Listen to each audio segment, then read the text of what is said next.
The shotgun pressed against Ethan Walker's spine wasn't nearly as cold as the banker's smile.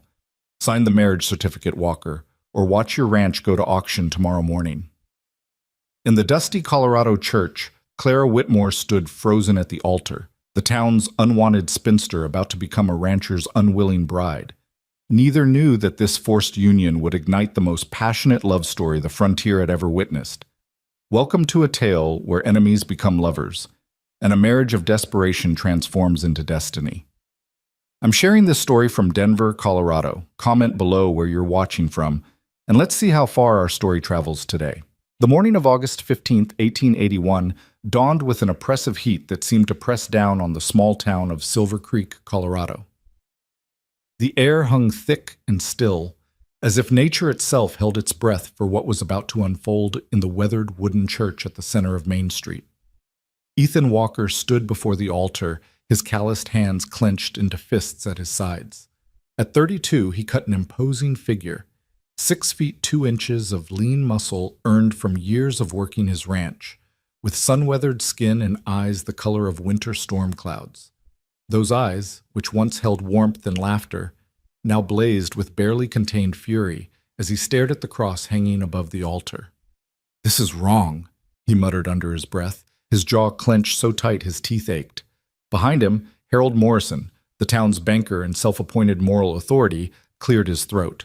"Wrong or right doesn't matter much when you're 3 months behind on your loan payments, does it, Walker?" The banker's voice dripped with false sympathy. "You should be thanking me for arranging this solution. Not many men would be so generous." Ethan's hands tightened further, his knuckles white. Generous. The word tasted like ash in his mouth. Morrison had cornered him 2 days ago with an ultimatum that still rang in his ears. Marry Clara Whitmore, the town's spinster schoolteacher, or lose everything his late wife Margaret had helped him build. "Margaret's barely been in the ground 8 months," Ethan had protested in Morrison's office, his voice raw with grief and rage. "And that's 8 months too long for a motherless child to be running wild," Morrison had countered, his thin lips curving into what passed for a smile. "Little Sophie needs a woman's influence. The whole town's been talking about it. Besides, Miss Whitmore's situation is, shall we say, equally desperate. Her position at the school is being reconsidered, given her advanced age and unmarried status. 28 and still unwed. It's unseemly for someone teaching our impressionable young ladies." The banker had leaned back in his leather chair, fingers steepled like a spider contemplating its web. "Marry her, Walker, and I'll extend your loan by 6 months. Give you time to get the ranch back on its feet. Miss Whitmore keeps her respectability, your daughter gets a mother, and you keep your land. Everyone wins." Everyone wins. Ethan wanted to laugh at the absurdity of it. Nobody was winning today, least of all the woman being forced to bind herself to a man who didn't want her. The church door creaked open, and Ethan's thoughts scattered like startled crows. He didn't turn around, but he could hear the whispers ripple through the small gathering of townspeople who'd come to witness this spectacle. Silver Creek loved nothing more than a scandal, and this forced marriage had given them enough gossip to last through winter. "She's here," someone whispered. "Poor thing, having to marry beneath her station," another voice murmured. "Better than dying an old maid," came the sharp retort. Ethan's jaw clenched tighter. He could hear the rustle of fabric as Clara Whitmore made her way down the aisle. Still, he didn't turn. He couldn't bear to see the resignation that must surely be written across her face, a mirror of his own. Clara Whitmore had arrived in Silver Creek 3 years ago from Boston, a mystery wrapped in proper Eastern manners and elegant speech. She was tall for a woman, nearly 5 feet 8 inches, with rich auburn hair she kept severely pinned and green eyes that seemed to see through people's pretenses. The townsfolk had initially been charmed by her education and refinement, but as the months passed without any suitors calling, whispers began. Too proud, they said, too educated. What man wanted a wife who'd read more books than he had? Probably scared them all off with that sharp tongue of hers, Ethan had once heard Mrs. Patterson say at the general store. He'd defended her then, oddly enough. Nothing wrong with a woman who speaks her mind, he'd said, thinking of Margaret, who'd never been afraid to tell him when he was being a fool. Now, as Clara's footsteps drew closer, He wondered if he'd live to regret those words. The pastor, Reverend Mills, shifted uncomfortably at the altar. The old man's kind face was creased with concern as he watched the proceedings. This wasn't the first forced marriage he'd performed, but something about this one seemed to trouble him more than usual. "Dearly beloved," he began, his voice lacking its usual warmth, "we are gathered here today to witness the union of Ethan Walker and Clara Whitmore in holy matrimony." The words fell into the church like stones into still water, sending ripples of discomfort through everyone present.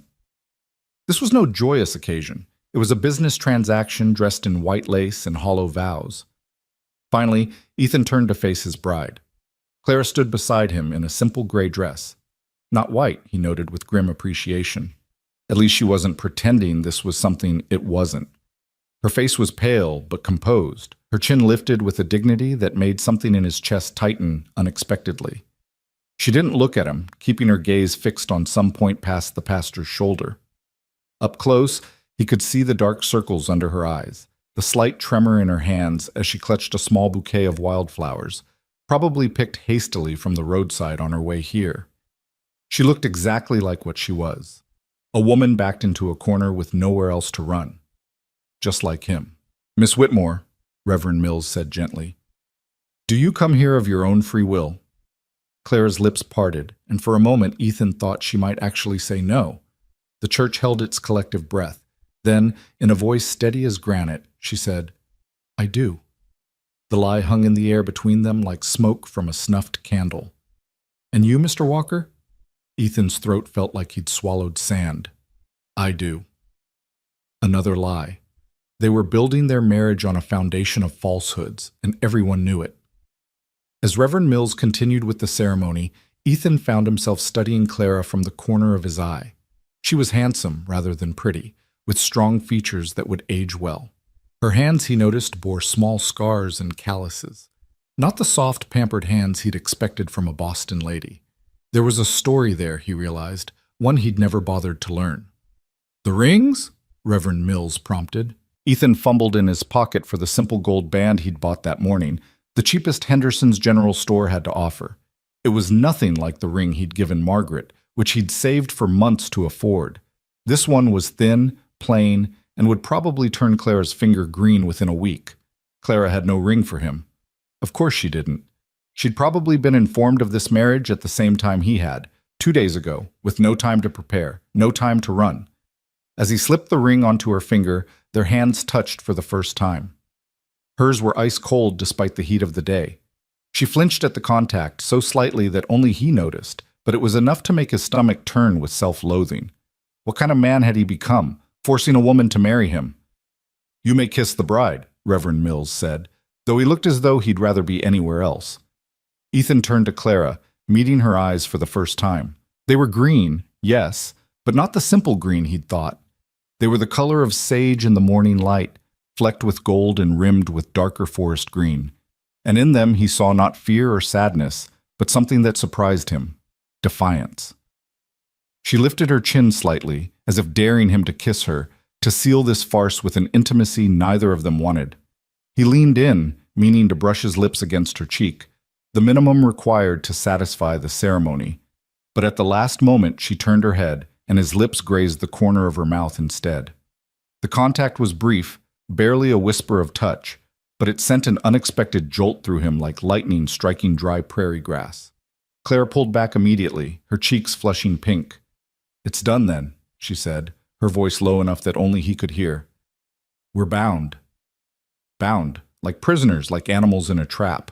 The small congregation offered scattered, uncomfortable applause as they turned to face them. Mrs. Patterson was already whispering to Mrs. Henderson, no doubt commenting on Clara's dress or the brevity of the kiss. The men looked anywhere but at Ethan, probably thinking of their own wives, their own choices. Grateful they weren't standing in his boots. Morrison stood near the back, his satisfaction evident in every line of his corpulent frame. He nodded once at Ethan, a reminder of who held the real power here. "Shall we?" Clara said, her voice carefully neutral. She didn't take his arm, instead walking beside him down the aisle with a foot of space between them. Might as well have been a canyon. Outside the church, the sun beat down mercilessly. Ethan's wagon waited, loaded with supplies from his monthly trip to town. His horse, Zeus, stamped impatiently, eager to return to the ranch. In the back of the wagon sat a small trunk, all of Clara's worldly possessions, he realized with a start. Her entire life reduced to what could fit in a wooden box. "Your things," he started. "That's all of it," she said crisply. "The boarding house was quite eager to see me gone.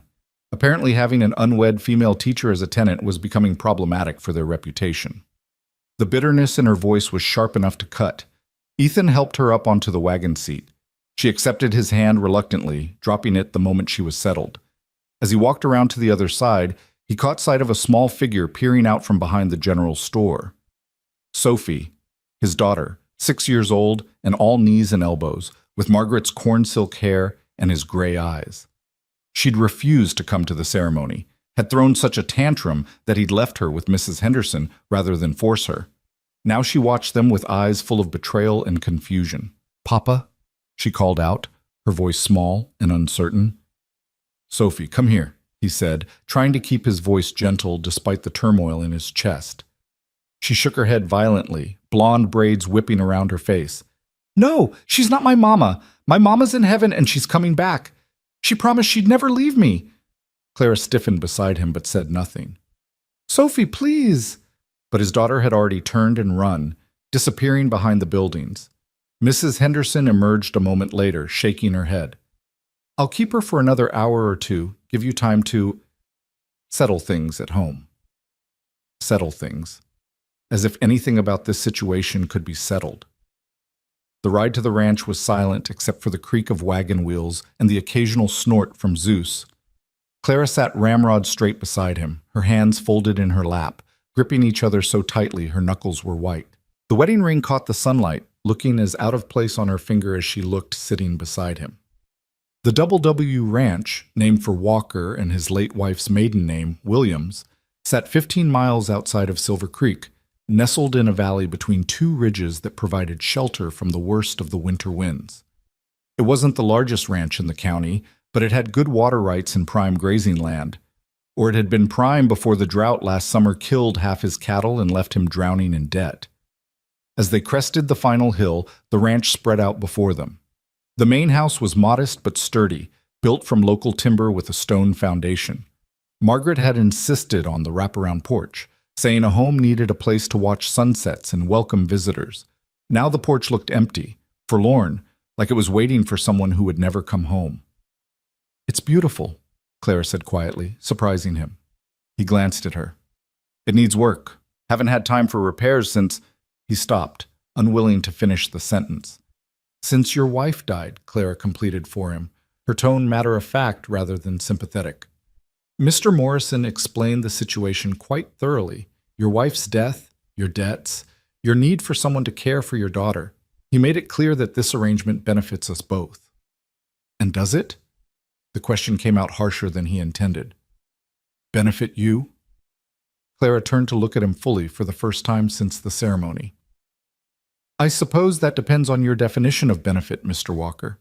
I keep my position, avoid the shame of being dismissed for the crime of being unmarried, and gain a roof over my head that doesn't come with daily reminders of my failure to secure a husband through conventional means. Whether that constitutes a benefit or merely a different form of imprisonment remains to be seen." Her honesty was brutal, refreshing, and somehow exactly what he needed to hear. At least they weren't going to pretend. "Then we understand each other," he said. "I believe we do." As they pulled up to the house, Ethan saw the curtains twitch in the front window. Mrs. Molly O'Brien, his housekeeper, peered out with undisguised curiosity. He'd sent word ahead about the marriage. No point in shocking the poor woman entirely, but he could imagine the thoughts running through her head. Molly emerged onto the porch as they stopped, her weathered face carefully neutral. She was a widow herself, had been working for them since Sophie was born. She'd been Margaret's friend, and Ethan knew this sudden marriage must feel like a betrayal to her too.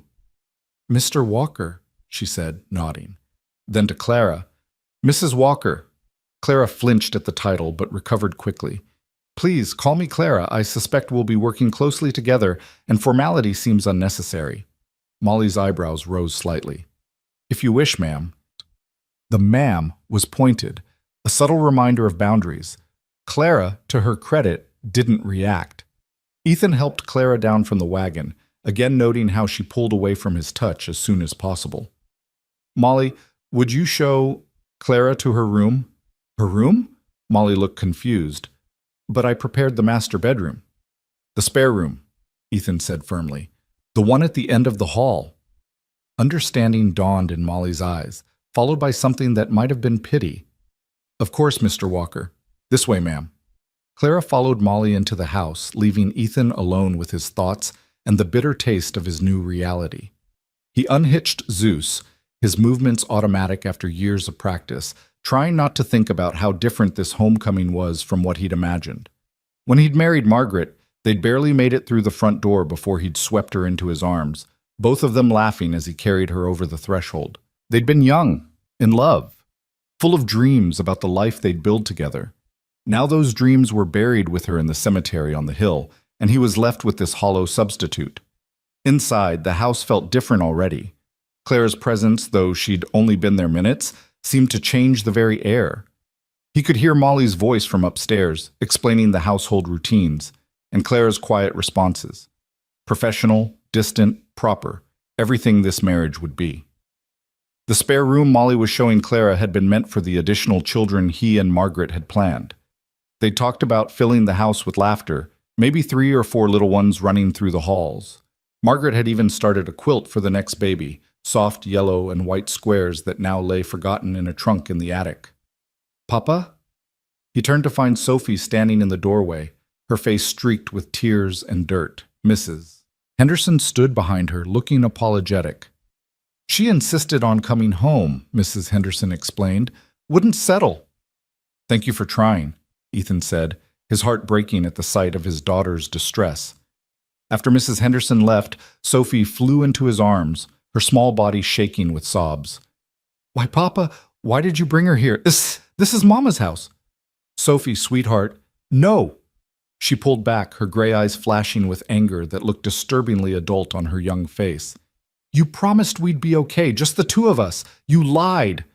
Before he could respond, she'd wrenched away and run up the stairs. He heard her bedroom door slam, the sound echoing through the house like a gunshot. Children adjust, Claire's voice came from behind him. He turned to find her standing at the foot of the stairs, having changed from her wedding dress into a simple blue work dress. It will take time, but they adjust. Speaking from experience? The question came out more sarcastically than he'd intended. As a matter of fact, yes. Her chin lifted. I've taught dozens of children, Mr. Walker.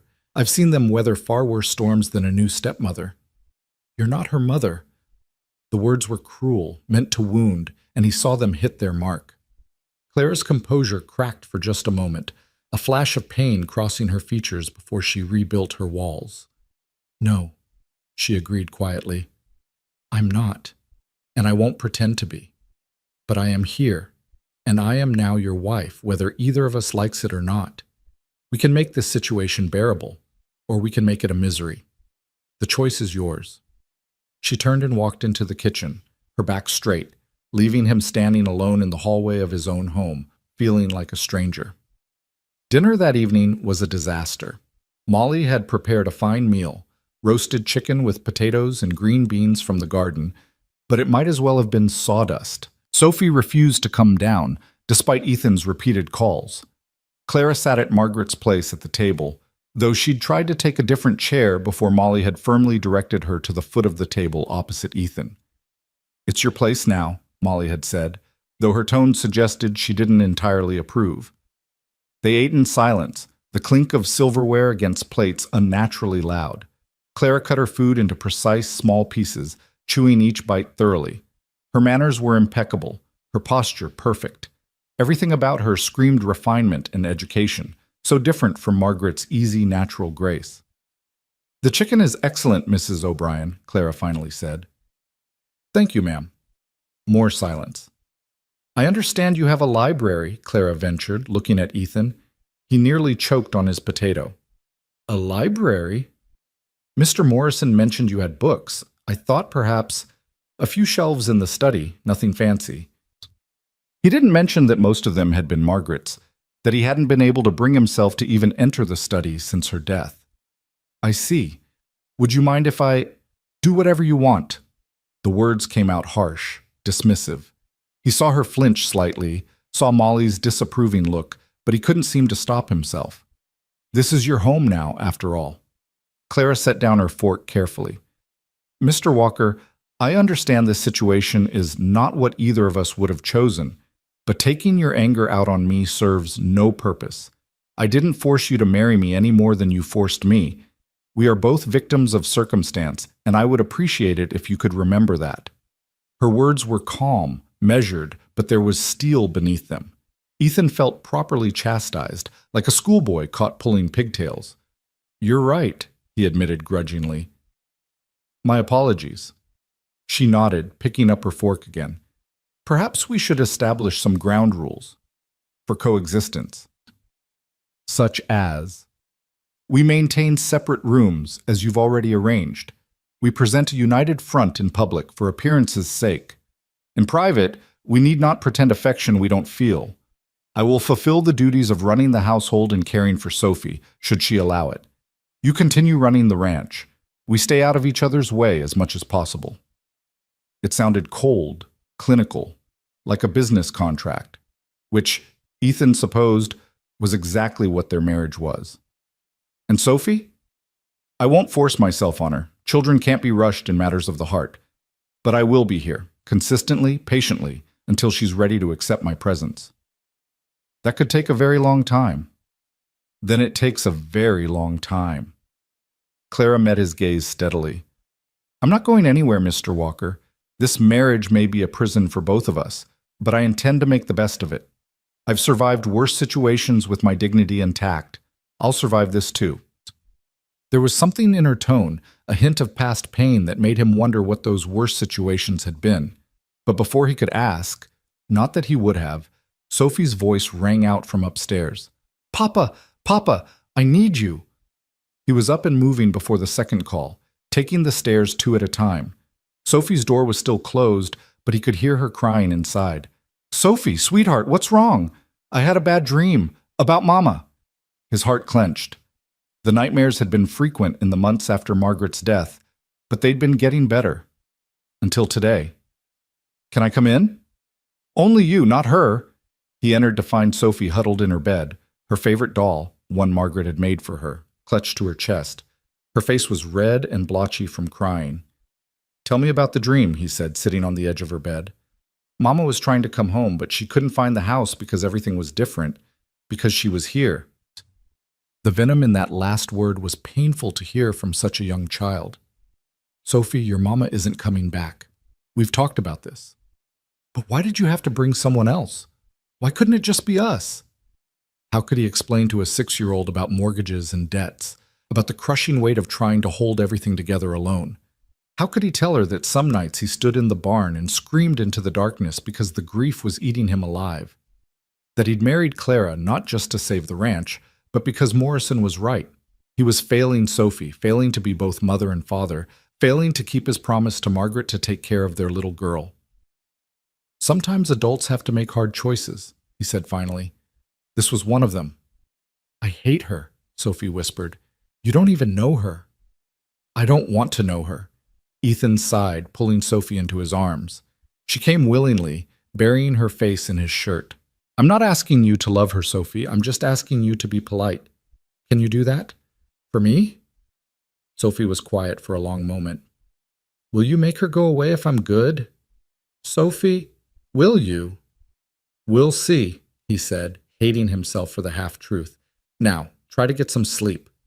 He stayed until her breathing evened out, then carefully extracted himself and headed back downstairs. Clara was no longer in the dining room, but he found her in the kitchen, helping Molly with the dishes despite the older woman's protests. I'm perfectly capable, Mrs. O'Brien. I've been taking care of myself for years. It's not proper, Molly insisted. You're the lady of the house now. I'm a woman who knows how to wash dishes, Clara corrected gently, and I'd rather be useful than ornamental. She looked up as Ethan entered, her hands still in the soapy water. Is Sophie all right? Nightmare, he said shortly. About her mother? He nodded. That's natural. Change is frightening for children. She's processing grief and fear of abandonment simultaneously. She's 6, Ethan said defensively. She doesn't need to be analyzed. Clara dried her hands on a towel, her movements careful and deliberate. Understanding emotions doesn't diminish them, Mr. Walker, but if you'd prefer I not offer insights about your daughter, I'll refrain. There it was again, that calm, measured response to his rudeness. It was almost worse than if she'd gotten angry. Anger he could fight against. This quiet dignity left him feeling like a brute. I'm going to check on the horses, he said abruptly. Of course. Good evening, Mr. Walker. He escaped to the barn, where the familiar smells of hay and horse and leather welcomed him. Zeus nickered softly as he approached, and Ethan leaned against the stallion's stall, letting the animal's simple presence calm him. This was where he'd proposed to Margaret, right here in this barn. She'd been helping him with the difficult foaling, her hair coming loose from its pins, her dress stained with blood and birth fluids, and she'd never looked more beautiful to him. When the foal had finally stood on shaky legs, he'd dropped to one knee right there in the straw and asked her to be his wife. She'd laughed and cried at the same time, saying yes before he'd even finished the question. Now he was married to a woman whose last name he'd barely known this morning, whose favorite color he couldn't guess, whose dreams and fears were complete mysteries to him. The barn door creaked open, and he tensed, expecting Clara. But it was Molly, carrying a lantern and wearing her shawl against the evening chill. You planning to sleep out here? She asked. Considering it, Molly hung the lantern on a hook and leaned against the opposite stall. She's not what I expected. What did you expect? Someone weaker, I suppose. More desperate. But that one's got steel in her spine. Is that supposed to be a compliment? It's an observation. Molly studied him with eyes that had seen too much life to be fooled by his gruff exterior. Margaret wouldn't want this for you, you know. This anger, this bitterness. Margaret would understand about saving the ranch she loved. The ranch, maybe, but treating that woman like she's the enemy? Margaret would have your hide for that. She was right, and he knew it. Margaret had never had an unkind word for anyone, always seeing the best in people even when they didn't deserve it. She would have welcomed Clara, probably would have had them being friends within an hour. It's too hard, Molly, he admitted, his voice breaking. Looking at her sitting in Margaret's chair, knowing she'll be sleeping under Margaret's roof, taking care of Margaret's daughter. None of that belongs to Margaret anymore, boy, Molly said gently. It belongs to the living, and that includes you and that little girl who needs a mother, whether she knows it or not. Sophie will never accept her. Sophie's 6. 6-year-olds say they'll never eat vegetables either, but somehow they grow up just fine. Molly pulled her shawl tighter. Give it time. Both of you need to give it time. She left him alone with his thoughts and the soft sounds of horses settling for the night. Eventually, he had to go back inside. The house was quiet, a single lamp burning in the hallway. Clara's door at the end of the hall was closed, no light showing beneath it. He paused outside the master bedroom, his bedroom now, his alone. The room still smelled faintly of Margaret's lavender soap, though it had been months since she'd used it. Her clothes still hung in the wardrobe. He hadn't been able to bring himself to pack them away. Her brush still sat on the dresser, a few golden hairs still caught in its bristles. Tomorrow, he thought. Tomorrow he'd have Molly pack everything away. It wasn't fair to Clara living in a shrine to another woman. It wasn't fair to Sophie, who needed to accept that her mother wasn't coming back. And it wasn't fair to him, torturing himself with ghosts. But tonight, he lay in the bed he'd shared with his wife, staring at the ceiling, wondering how everything had gone so wrong so fast. 6 months ago, he'd had everything: a loving wife, a thriving ranch, a happy daughter. Now he had debts, a child who cried herself to sleep, and a stranger living down the hall who wore his ring but would never have his heart. The moonlight streaming through the window illuminated Margaret's sampler on the wall, the one she'd stitched during her pregnancy with Sophie. Home is where love lives. The words seemed to mock him now. What happened to a home when love died? What became of it when duty and desperation moved in where love used to be? Somewhere in the house, a floorboard creaked. Clara, moving around, perhaps unable to sleep in her new surroundings. He wondered what she was thinking, if she was crying into her pillow or staring dry-eyed at the ceiling like him. Did she have someone she'd left behind, A love that circumstances had torn away from her? Or had she always been alone, always on the outside looking in at other people's happiness? He realized with a start that he knew almost nothing about her. 3 years she'd been in Silver Creek, and all he knew was that she came from Boston, taught school, and read books. Who were her parents? Why had she left Boston? What had driven her west to a small Colorado town where she knew no one? The questions nagged at him, but he pushed them away. It didn't matter. They were married now, bound by law and necessity, but that didn't mean he had to know her. They could live as polite strangers, sharing a house, but not a life. It would be easier that way, safer. Because if he let himself know her, if he let her become real to him, then he might start to feel something. And feeling anything beyond the grief that had become his constant companion seemed like the ultimate betrayal of Margaret's memory. The clock in the hallway chimed midnight, marking the end of his wedding day. Ethan Walker closed his eyes and tried not to think about how many more empty days stretched ahead of him, tried not to wonder if Clara was lying awake counting them too, tried not to imagine what might have been if circumstances had been different for them both. Outside, a coyote howled in the distance, its lonely cry echoing across the valley. It sounded exactly like how he felt, wild, mournful, and utterly alone. The first week passed in a careful dance of avoidance. Clara rose before dawn, preparing breakfast with Molly's grudging assistance, and Ethan made sure to be in the barn by the time she entered the kitchen. They took their meals at opposite ends of the long table, Sophie's empty chair between them like an accusation. The child had taken to eating in her room, and neither adult had the energy to fight her on it. Clara spent her mornings attempting to learn the household routines, though Molly guarded her territory with fierce determination. "I've been doing this for 6 years, ma'am," she'd say whenever Clara offered to help with laundry or cooking. "I know what Mr. Walker likes." What Mr. Walker liked, Clara was learning, was to pretend she didn't exist. He spoke to her only when absolutely necessary, usually in clipped sentences that conveyed information and nothing more. "Storm coming tonight. Fence broke in the north pasture. Sophie needs new shoes before school starts. School." That was another source of tension. Clara had assumed she would continue teaching when the term began in 2 weeks, but Morrison had made it clear that married women didn't work outside the home in Silver Creek. "Your place is with your family now, Mrs. Walker," he'd said with that oily smile when she'd gone to town for supplies. "I'm sure your husband wouldn't want his wife working when there's so much to do at home." She'd wanted to tell him that her husband wouldn't notice if she sprouted wings and flew to the moon, but she'd held her tongue. Years of being the unwanted spinster had taught her the value of silence, of keeping her thoughts locked away where they couldn't be used against her. Now, on the 7th morning of her marriage, Clara stood at the kitchen window watching Ethan work with a young horse in the corral. The morning sun caught the sweat on his skin, making him glow like something out of a Renaissance painting. He moved with an easy grace, his voice low and soothing as he coaxed the nervous animal to accept the saddle. There was a gentleness in him that he showed to every creature on this ranch, except her. "He's good with horses," Molly said, coming to stand beside her. "Has a gift for it. Margaret used to say he could whisper the wildness right out of them." Margaret, always Margaret.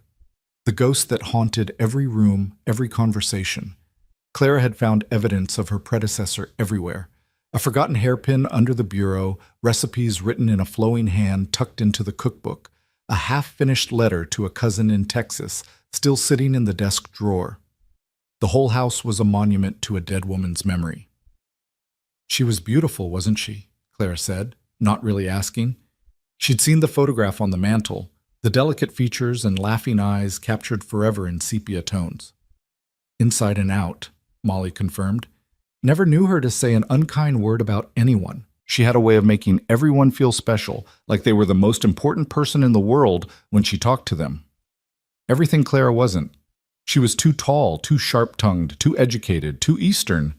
She'd never had that easy way with people that seemed to come naturally to women like Margaret. She'd always been the one standing at the edge of gatherings, book in hand, watching others dance and laugh and fall in love.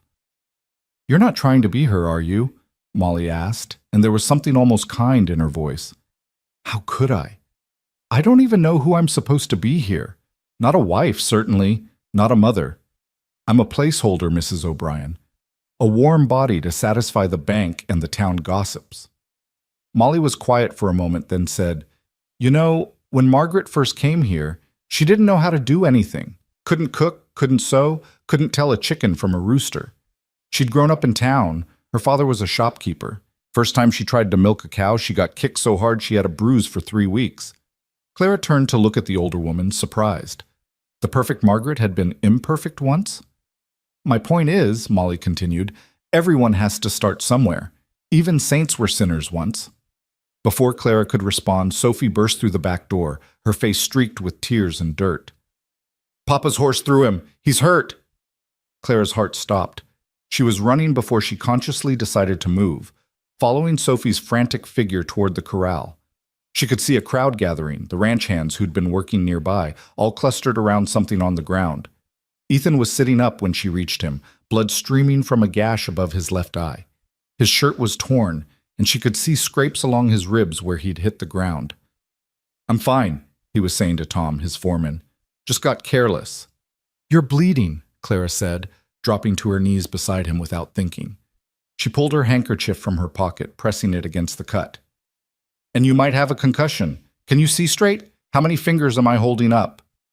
I said I'm fine, he growled, trying to pull away, but she caught his chin with her free hand, forcing him to look at her. How many fingers? Their eyes met, and for a moment the rest of the world fell away. This close, she could see flecks of blue in his gray eyes, could smell the leather and sweat and something uniquely him. His pupils were equal, responsive. No concussion then. 3, he said quietly. Good. Can you stand? He nodded, and Tom helped him to his feet. He swayed slightly, and without thinking, Clara slipped under his arm, taking some of his weight. He stiffened, but didn't pull away. Sophie, run ahead and have Molly heat water, Clara instructed. Tom, can you manage the horse? The foreman nodded, already moving toward the agitated animal. Clara half supported, half guided Ethan toward the house, acutely aware of his body pressed against hers, the heat of him seeping through her dress. I can walk, he muttered. Humor me, she replied. I'd rather not have to explain to the town how I became a widow after only a week of marriage. He made a sound that might have been a laugh, quickly suppressed. In the kitchen, Molly had already prepared hot water and clean cloths. Clara guided Ethan to a chair, then began cleaning the wound with practiced efficiency. You've done this before, he observed, wincing as she dabbed at the cut. My father was a doctor, she said, concentrating on her work. I assisted him from the time I was 12 until... She stopped abruptly. Until? Until I came west. She reached for the iodine. This will sting. It did. He hissed through his teeth but held still. Sophie watched from the doorway, her face pale with worry. Is Papa going to die? She whispered. No, sweetheart, Clara said gently. He's going to be just fine. Head wounds always bleed a lot, but this one isn't deep. He won't even need stitches. Sophie crept closer, drawn by the calm authority in Clara's voice. You know about medicine? A little. My father taught me. Could you teach me? It was the first time Sophie had spoken to her directly without anger or hostility. Clara was careful not to show how much it meant. If you'd like, she said casually, though I should warn you, it involves learning about blood and bones and other things that might seem scary. I'm not scared, Sophie said quickly, lifting her chin in a gesture that was pure Ethan. I helped when our mare foaled last spring. There was lots of blood then. Brave girl, Clara murmured, applying a bandage to Ethan's forehead. There, all done. You'll have a headache, and you should rest today. I have work to do, which Tom and the other hands can manage for one day. She began packing away the medical supplies. Or would you prefer to pass out in the field and really give Sophie something to worry about? Their eyes met again, a silent battle of wills. Sophie watched them both, her gaze darting between them like she was watching a tennis match. Finally, Ethan relented. Fine. Half a day. The whole day? Until after lunch? Until tomorrow morning? You're awfully bossy for someone who's been here a week. And you're awfully stubborn for someone who just got thrown from a horse. Sophie giggled, actually giggled, and both adults turned to stare at her. She immediately covered her mouth, looking guilty for finding anything amusing in Clara's presence. Why don't you sit with your father for a while? Clara suggested. Make sure he doesn't try to sneak out to the barn when I'm not looking. Sophie nodded solemnly, taking her duty seriously.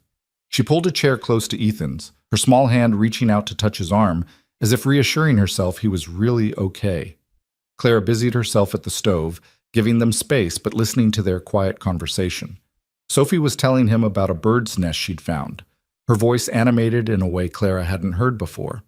Ethan responded with genuine interest, asking questions, making suggestions about what kind of bird it might be. This was who they were without the weight of grief and resentment, a father and daughter who adored each other, who found joy in simple discoveries. Clara felt like an intruder witnessing something private and precious. "Miss Clara?" Sophie's voice startled her. "Could you teach me now? About medicine?" Clara glanced at Ethan, who shrugged slightly. Not exactly permission, but not refusal either. "We could start with something simple," Clara said carefully. "Would you like to learn how to make a healing salve? It's good for cuts and scrapes." Sophie nodded eagerly, and for the next hour, Clara taught her how to mix herbs and beeswax, how to test the consistency, how to store it properly. The child was a quick learner, asking intelligent questions, showing a focus that reminded Clara of herself at that age, hungry for knowledge in any form. "My mama used to make something that smelled like roses," Sophie said suddenly, her hands stilling in their work. "For her hands," she said. "Rose hip oil, probably," Clara said gently. "Would you like to learn to make that too?" Sophie bit her lip, clearly torn between loyalty to her mother's memory and curiosity. Finally, curiosity won. "Maybe. If it's not the same. If it's different from Mama's." "Everything we make will be different," Clara assured her. "This is our recipe, yours and mine, not anyone else's." Sophie seemed satisfied with that, returning to her work with renewed concentration. Ethan watched them from his chair, his expression unreadable. Clara couldn't tell if he was angry about Sophie warming to her or relieved that his daughter was showing interest in something besides grief. The peace was shattered by the sound of horses approaching fast. Tom burst through the door, his face grim. "Boss, we got trouble. Morrison's here with some men, saying something about inspecting the property." Ethan was on his feet immediately, swaying only slightly. "What kind of inspection?" "The kind where they're looking for reasons to call in your loan early," Tom said bluntly. "He's got that smile on his face, the one that means someone's about to lose everything." Clara felt her stomach drop. She'd seen that smile, knew exactly what it meant. Morrison was a predator who fed on others' misfortunes, and he'd clearly decided that forcing this marriage wasn't enough. "I'll talk to him," Ethan said, heading for the door. "Wait," Clara said. "Let me come with you." "This isn't your problem." "I'm your wife. Legally, that makes it very much my problem." She untied her apron, smoothing her hair. "Besides, Morrison might be less aggressive with a lady present." Ethan looked like he wanted to argue, but Tom nodded. "She's got a point, boss. Morrison likes to keep up appearances." They walked out together, not touching but presenting a united front. Morrison sat on his horse like a king surveying his domain, flanked by two men Clara recognized as his enforcers, men who'd thrown more than one family off their land. "Ethan," Morrison said, tipping his hat mockingly. "Mrs. Walker, how lovely you look. Marriage clearly agrees with you." "Mr. Morrison," Clara said coolly, "to what do we owe the pleasure?" "Just a routine inspection. Need to make sure my investment is being properly maintained." His piggy eyes swept over the property, cataloging every loose board, every patch of peeling paint. "I see the barn needs repairs, and that fence line is looking shabby." "Nothing that affects the value of the property," Ethan said tightly. "Oh, but it does. You see, I've had an offer on this land. A very generous offer from someone who could put it to better use. The ranch isn't for sale. Everything's for sale at the right price. And when you default on your loan, which, let's be honest, we both know you will, I'll be happy to facilitate the transfer." Clara stepped forward. "May I see the loan documents, Mr. Morrison?" He blinked, clearly not expecting that. "I beg your pardon?" "The loan documents, the original agreement my husband signed. I'd like to review them." "Whatever for, it's hardly a woman's concern." "On the contrary, as Ethan's wife, his debts are now mine. I have every right to understand our financial obligations." She held out her hand expectantly. Morrison's face reddened. "I don't carry such documents with me." How convenient. Then I suppose this inspection will have to wait until you can produce them. After all, we wouldn't want any misunderstandings about the terms of the agreement. The terms are simple. He owes me money. If he can't pay, he loses the ranch. The specific terms, Mr. Morrison. Payment schedules, interest rates, penalties. All the details that I'm sure a businessman of your reputation would have carefully documented. Morrison's eyes narrowed. You're quite the little lawyer, aren't you? I'm a woman who reads contracts before signing them. A habit I learned from my father. Your father the doctor? My father the doctor who also happened to have a law degree from Harvard. It was true, though her father had never practiced law, preferring medicine. But Morrison didn't need to know that detail. The banker's face went from red to purple. You can't. I can, and I will request a full accounting of this loan, Mr. Morrison. And if I find any irregularities, any hint of usury or fraudulent terms, I will take it to the territorial judge. Judge Hammond, I believe? He struck me as a man of integrity when I met him at church last Sunday. It was a bluff, mostly. She had met the judge briefly, but she had no idea if he would take their side against Morrison. But the banker didn't know that.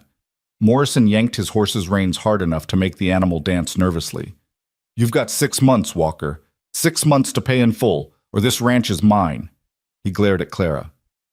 And you might want to teach your wife her proper place before she finds herself in trouble she can't talk her way out of. He rode off with his men, leaving a cloud of dust in their wake. Ethan turned to Clara, his expression unreadable. Harvard? He said finally. I didn't lie. My father did have a degree from Harvard. And you just happened to forget to mention that? You never asked. She met his gaze steadily. You've made it clear you don't want to know anything about me, remember? He was quiet for a moment, then said, That was impressive. What you did there. It was a delay tactic, nothing more.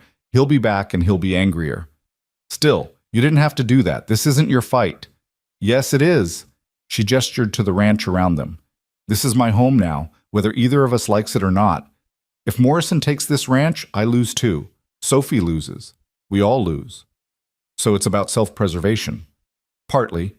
She hesitated, then added, and partly because men like Morrison have been making women like me dance to their tune my whole life. I'm tired of it. Something shifted in his expression, a recognition of shared experience. They'd both been forced into this marriage by Morrison's machinations, both been stripped of their choices. We need to look at those documents, Clara said. The real ones. There might be something we can use. They're in the study, Ethan said slowly. I haven't been in there since Margaret died. It was her favorite room. Would you like me to get them? He shook his head. No, it's time. I need to stop avoiding it. They walked back to the house together, and Clara was surprised when Sophie slipped her hand into hers as they entered. The gesture was tentative, ready to be withdrawn at the first sign of rejection. Clara kept her grip gentle, neither holding too tight nor letting go. The study door had been closed for so long the hinges creaked in protest. The room beyond was frozen in time, dust motes dancing in the afternoon sunlight streaming through lace curtains. Books lined 2 walls, their spines showing an eclectic mix of interests: poetry, agriculture, history, novels. A delicate writing desk sat near the window, papers still scattered across its surface, as if Margaret had just stepped out for a moment. Ethan stood in the doorway like he was facing a firing squad. Clara could see the pain etched in every line of his body. She loved this room, he said quietly. Spent hours here reading, writing letters. She was teaching herself Latin from those books over there. Said she wanted Sophie to have a proper education, not just the basics they teach at the town school. She sounds like she was remarkable, Clara said honestly. She was. He moved into the room slowly, running his fingers along the desk's surface. She would have liked you, I think. You're both fighters in your own ways. It was the kindest thing he'd said to her since their wedding. Clara didn't know how to respond, so she stayed silent. Ethan opened a drawer in the desk, pulling out a leather portfolio. The loan documents are in here. Margaret kept all the important papers organized. She had a better head for numbers than I did. They spread the papers on the desk, Clara pulling up a chair while Ethan stood behind her, close enough that she could feel the warmth radiating from his body. Sophie had wandered over to the bookshelves, running her small fingers along the spines with reverent care. "Here," Clara said, pointing to a clause in the contract. "This interest rate is higher than what he told you originally, isn't it?" "Yes." "He said it was 8%, but this says 12. And here, this penalty clause. It says if you miss even one payment, he can call in the entire loan immediately. That's not standard."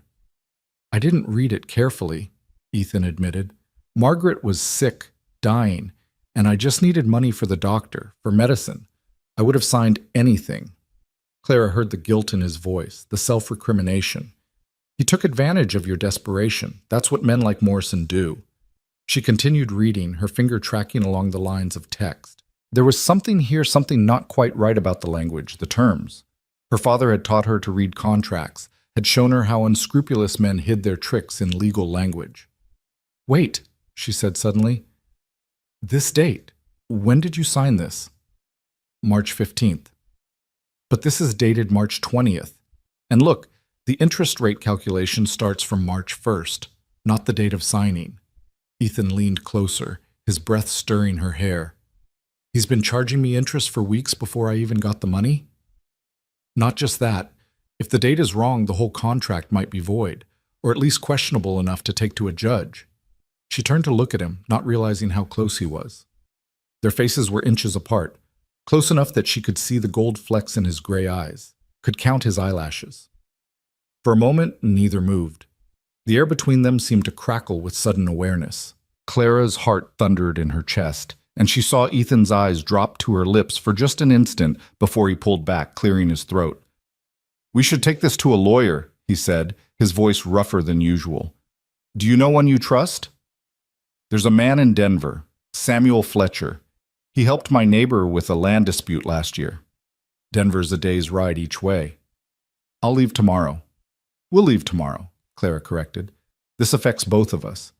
Besides, I might be able to help explain the contract issues we've found." He looked like he wanted to argue, but then nodded. "What about Sophie?" "I can stay with Molly," Sophie piped up from where she'd been listening. "I'll be good, I promise." It was the first time she'd volunteered to make things easier for Clara. Another small victory. That evening, dinner was different. They still sat at opposite ends of the table, but Sophie joined them, chattering about what she'd learned making the salve. Ethan actually responded to Clara's questions about the ranch, explaining their water rights, the grazing rotation, the plans he'd had for expansion before everything fell apart. "You could still do it," Clara said. "If we can get Morrison off our backs, those plans could work." "We?" Ethan raised an eyebrow. "Like it or not, we're partners now. Your success is mine. Your failure is mine." "That's a heavy burden to put on you." "I've carried heavier," she said quietly, and again he gave her that look like he was trying to solve a puzzle. After Sophie went to bed, only one request for Ethan instead of 3, progress, Clara found herself alone with him on the porch. The evening was cool, stars beginning to emerge in the darkening sky. She'd brought out coffee, and they sat in the 2 rocking chairs, not talking, but not exactly uncomfortable either. "Why did you really come west?" Ethan asked suddenly. Clara was quiet for a long moment, debating how much to reveal. "My father died," she finally said. "Suddenly. A heart attack. We discovered afterward that he'd been hiding debts, gambling debts. Everything had to be sold. The house, his practice, everything. I had enough money to get away, to start over somewhere where no one knew about the scandal." "And you picked Silver Creek?" "I picked the farthest place from Boston I could afford to reach." She took a sip of coffee. "I thought I could disappear here, be anonymous. Instead, I became the town spinster, the subject of more gossip than I'd ever been back home." "I'm sorry," he said, and she could tell he meant it. "Don't be. I made my choices, just like you made yours. I didn't choose to lose my wife." "No, but you chose to marry me. You could have let Morrison take the ranch, started over somewhere else. This land is all Sophie has left of her mother. I couldn't take that from her too." They lapsed into silence again, but it was more comfortable now, less weighted with resentment. Clara found herself stealing glances at him in the dim light. He was handsome, in a rough-hewn way, with strong features and capable hands. Under different circumstances, she might have. No, she couldn't think like that. This was a business arrangement, nothing more. The fact that her heart had raced when he'd been close to her in the study meant nothing. She was simply lonely, responding to the first bit of kindness he'd shown her. "Thank you," Ethan said suddenly, "for what you did with Morrison, for helping Sophie today, for not giving up even though I've been—" He trailed off. Difficult, stubborn, occasionally insufferable? A smile ghosted across his lips. "I was going to say unwelcoming. That too. I know this isn't what you wanted, Clara, this life, this marriage, but I want you to know. I'll try to make it bearable. I can't offer you love or affection, but I can offer you respect, partnership." It was more than she'd expected, though less than that treacherous part of her heart wanted. "Partnership," she agreed. "That's enough." But as she lay in her narrow bed that night, listening to the old house settle around her, she wondered if it would be enough. She could already feel the walls around her heart beginning to crack, letting in dangerous feelings for a man who would never love her. She thought of the way he'd looked at her in the study, that moment of connection, and ruthlessly pushed the memory away. This was a business arrangement. She needed to remember that. Her heart had no place in this marriage, no matter how much it might want to claim otherwise. She'd survived heartbreak before, though that seemed pale and childish now compared to the complex pain of living with someone who tolerating her presence for necessity's sake. Down the hall, she heard Ethan's footsteps pacing his room. Was he thinking of Margaret, missing her warmth beside him? Or was he perhaps thinking of that moment in the study too, that unexpected spark of something? She turned over, burying her face in the pillow. Tomorrow they would go to Denver, try to save the ranch. Tomorrow they would continue this dance of polite partnership. Tomorrow she would be stronger, would rebuild the walls around her heart. But tonight, in the darkness of her small room, she allowed herself to imagine what it might be like if things were different. If she'd met Ethan before Margaret. If they'd chosen each other instead of being forced together. If Sophie could learn to love her not as a replacement, but as herself. If the word wife could mean something more than a legal designation. Dangerous thoughts, foolish thoughts. But in the darkness, with no one to see or judge, she held them close like precious secrets, these dreams of what could never be. The journey to Denver began before dawn, the sky still holding on to night's last stars. Claire had packed carefully, her traveling dress a practical dark blue wool that wouldn't show the dust of the road. She'd braided her hair tightly, pinning it in a coronet that would withstand the wind. When she emerged from her room, she found Ethan already waiting by the wagon, checking the horses' harnesses one final time. "You could have woken me earlier to help," she said, climbing up onto the seat without waiting for his assistance. "Didn't want to disturb you." He swung up beside her, taking the reins. "It's a long journey." "I've traveled longer." She adjusted her shawl against the morning chill. "From Boston to here took 2 weeks. By train and stage, I imagine. Not by farm wagon over rough roads." "Are you trying to convince me to stay behind, Mr. Walker? Would it work if I were?" "Not in the slightest." He made that sound again, the one that might have been a laugh if he'd let it fully form. Clara was beginning to recognize it as his way of acknowledging points scored against him. They rode in companionable silence as the sun rose, painting the mountains in shades of rose and gold. Clara found herself mesmerized by the landscape, so different from the crowded streets and gray harbors of Boston. Here, the world seemed endless, full of possibilities and second chances. "It's beautiful," she murmured, not really meaning to speak aloud. "Different from back east?" "Like another world entirely. In Boston, you can't see the horizon. Buildings and people everywhere pressing in. Here." She gestured at the vast expanse of prairie and mountain. "Here, you can breathe." Margaret said something similar when she first came out. His voice was thoughtful rather than pained.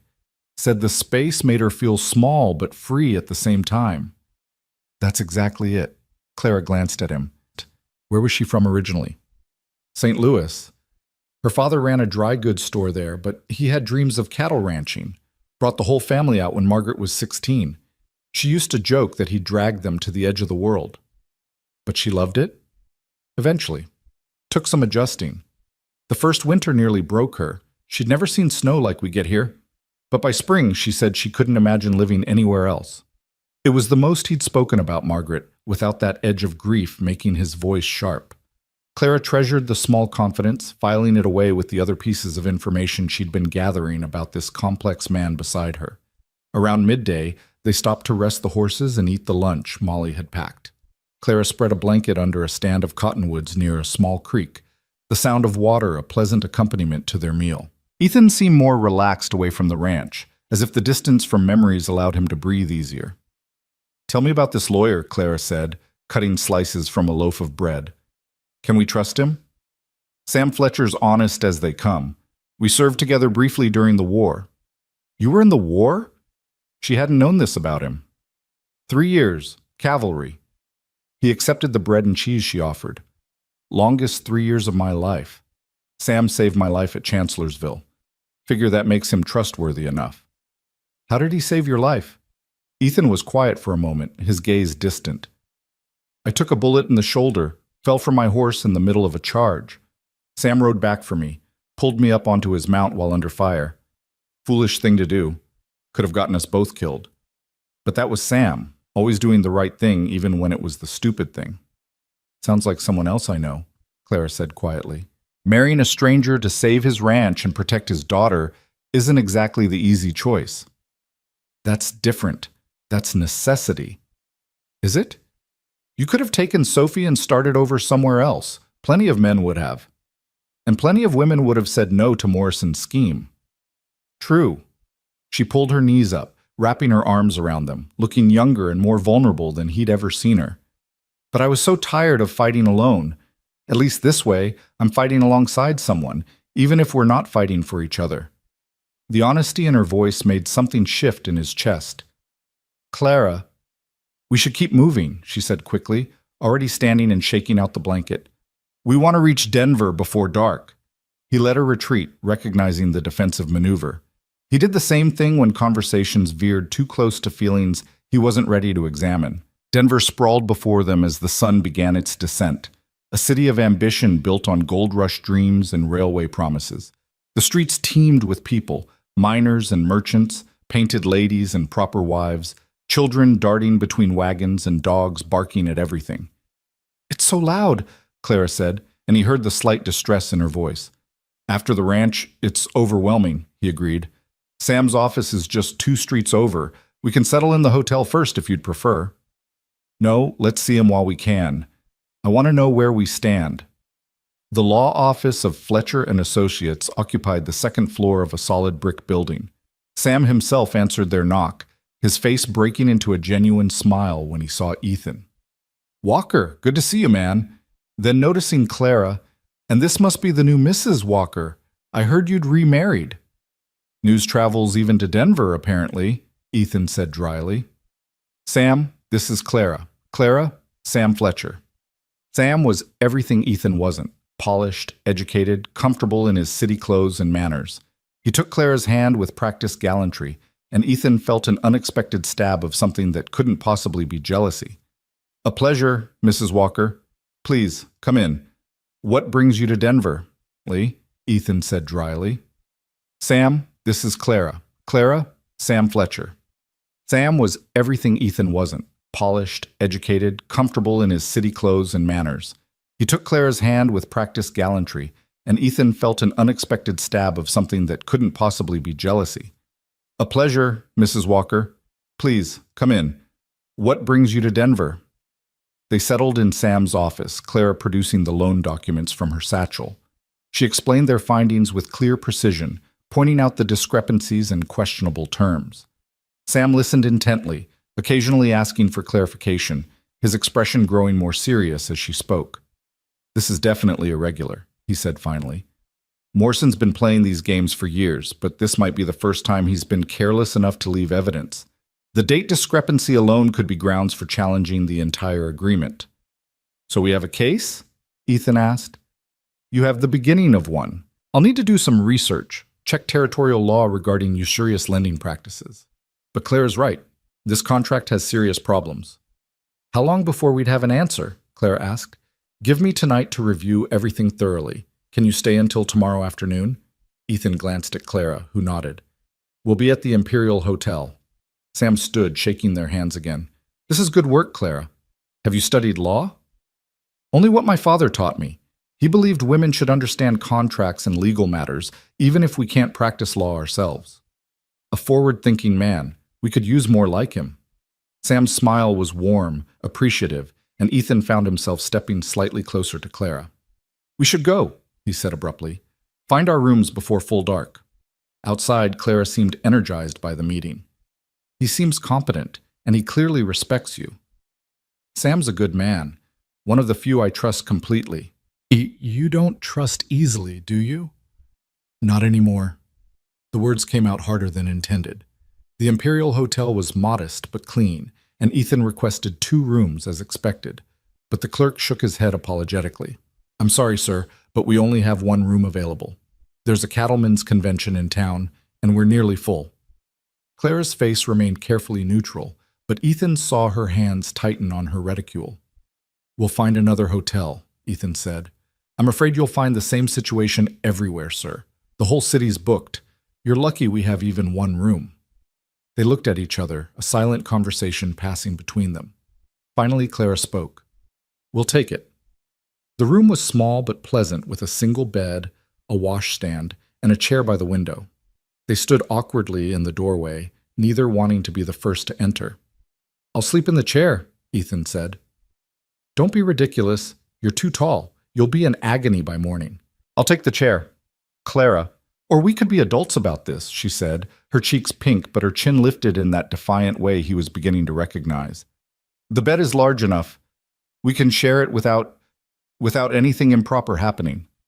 The thought of lying beside her, even fully clothed, even with careful distance between them, made his pulse race in a way it hadn't since Margaret, which was exactly why he shouldn't agree to it. All right, he heard himself say. They took turns preparing for bed, Clara disappearing down the hall to the women's washroom while Ethan changed into the clean shirt and trousers he'd brought. When she returned, she was wearing a high-necked nightgown covered by a wool wrapper, her hair loose in a braid down her back. She looked younger, softer, and he had to turn away from the sight. They lay down with careful precision, each claiming their edge of the mattress with a good foot of space between them. The silence was deafening, broken only by the sounds from the street below and their carefully regulated breathing. Ethan? Clara's voice was barely a whisper in the darkness. Yes? What if this doesn't work? The legal challenge, I mean. What if Morrison still takes the ranch? He stared at the ceiling, considering. Then we start over. Find somewhere else. Build something new. We're married, aren't we? For better or worse. She was quiet for so long he thought she'd fallen asleep. Then, so softly he almost missed it. I never expected you to honor that part. I may not be a good husband, Clara, but I keep my vows. All of them. He felt the mattress shift as she turned to look at him, though he kept his eyes fixed upward. You're not as bad a husband as you think. I've barely been a husband at all. You've been grieving. That's understandable. For how long? How long before it becomes an excuse rather than a reason? There's no timeline for grief, Ethan. It takes what it takes. Margaret would have wanted me to move on, to be happy. But you're not ready. No, he admitted. But I'm trying. You deserve that much, at least. Me, trying. Now she was definitely looking at him. He could feel the weight of her gaze. That's more than I expected when I stood at that altar. Unable to resist, he turned his head to meet her eyes. In the moonlight filtering through the window, her face was all plains and shadows, beautiful in a way that had nothing to do with conventional prettiness and everything to do with strength and intelligence and unexpected kindness. What did you expect? He asked. Tolerance, resentment, maybe eventual indifference if I was lucky. And instead, I got a man who's honorable even in his pain, who loves his daughter more than his own happiness, who's trying to be fair even when life has been anything but fair to him. The words hung between them, too honest, too revealing. Ethan felt something crack inside his chest, some wall he'd built around his heart beginning to crumble. Clara, A crash from the room next door broke the moment, followed by drunken laughter and singing. The spell shattered, and they both turned away, returning to their careful positions on opposite sides of the bed. But something had changed in that moment of connection. The space between them no longer felt like a gulf, but like a bridge waiting to be crossed. When Clara's breathing eventually deepened into sleep, Ethan found himself listening to the sound, finding an unexpected comfort in her presence. He thought of Margaret, wondering what she would make of this situation. She'd always been the romantic one, believing in fate and destiny and love conquering all. She would probably laugh at the irony of him lying beside a woman he was beginning to respect, maybe even like, while holding himself apart out of loyalty to her memory. "You always were too stubborn for your own good, Ethan Walker," he could almost hear her say. "Stop punishing yourself and that poor woman for being alive." When he finally slept, he dreamed not of Margaret, but of green eyes flecked with gold and a voice saying "we," like it was a promise. Morning came too soon and not soon enough. They dressed with awkward efficiency, careful not to look at each other, both hyper-aware of the intimacy they'd shared. Breakfast in the hotel dining room was a silent affair, though not uncomfortably so. It was as if they were both processing something, turning it over in their minds like a puzzle piece that didn't quite fit anywhere yet. Sam's news, when they returned to his office, was better than they'd hoped. "Morrison's in serious trouble if this goes before a judge," he said, spreading out additional documents he'd researched. "The territorial laws are clear about usury, and the interest rate he's charging exceeds legal limits. Combined with the date discrepancies and the unclear terms, you have grounds not just to challenge the loan, but potentially to have it declared void." "What does that mean exactly?" Claire asked, leaning forward. "It means Morrison might have to return any payments already made and cancel the debt entirely. At minimum, a judge would likely order a restructuring of the loan at legal interest rates, which would reduce your payments significantly." "He won't let this go to court," Ethan said grimly. "Morrison's got too much to lose if word gets out about his practices." Exactly. Sam smiled like a chess player who'd just cornered his opponent's king. "Which means he'll negotiate. I can draw up a letter outlining our findings and our intention to file suit. My guess is he'll offer to restructure rather than risk exposure." "Do it," Clara said before Ethan could respond. When both men looked at her, she flushed but didn't back down. "We need to act quickly, before he finds another way to corner us." Sam nodded approvingly. "I'll have it ready within the hour. You can take it back with you, deliver it personally. Sometimes the shock value of immediate action works in our favor." While Sam prepared the documents, Ethan and Clara walked through Denver's streets, stopping at shops for supplies they couldn't get in Silver Creek. Clara paused at a bookshop window, her eyes lighting up at the display. "Go ahead," Ethan said. "Look around." "We shouldn't spend unnecessarily." "Books aren't unnecessary. Margaret always said that." He opened the shop door. "Besides, Sophie's been asking about new stories." They spent an hour in the shop, Clara carefully selecting books for Sophie, fairy tales and beginning readers, while Ethan watched her animated discussions with the proprietor about different editions and authors. She was in her element here, surrounded by knowledge and stories, and he found himself charmed by her enthusiasm. "You miss it," he observed as they left with their wrapped purchases. "Teaching. Every day." She clutched the books like treasures. "I loved watching children discover they could read, that all these worlds were suddenly open to them. It was like giving them keys to kingdoms." "You could teach Sophie. Really teach her, I mean. Not just the basics she'll get at the town school." Clara stopped walking, looking up at him with surprise. "You'd want that?" Margaret would have wanted it. She believed in education, especially for girls, said they needed it even more than boys because the world would try to tell them they were less capable. "Your wife was a remarkable woman." "She was. But so are you, in different ways." The compliment hung between them, unexpected and sincere. Clara's cheeks pinked, and she looked away. "We should get back to Sam's office." The letter Sam had prepared was a masterpiece of legal threat wrapped in polite language. It laid out their evidence, cited relevant territorial statutes, and gave Morrison 30 days to respond with a restructuring proposal or face litigation. "This should do it," Sam said, handing over the sealed envelope.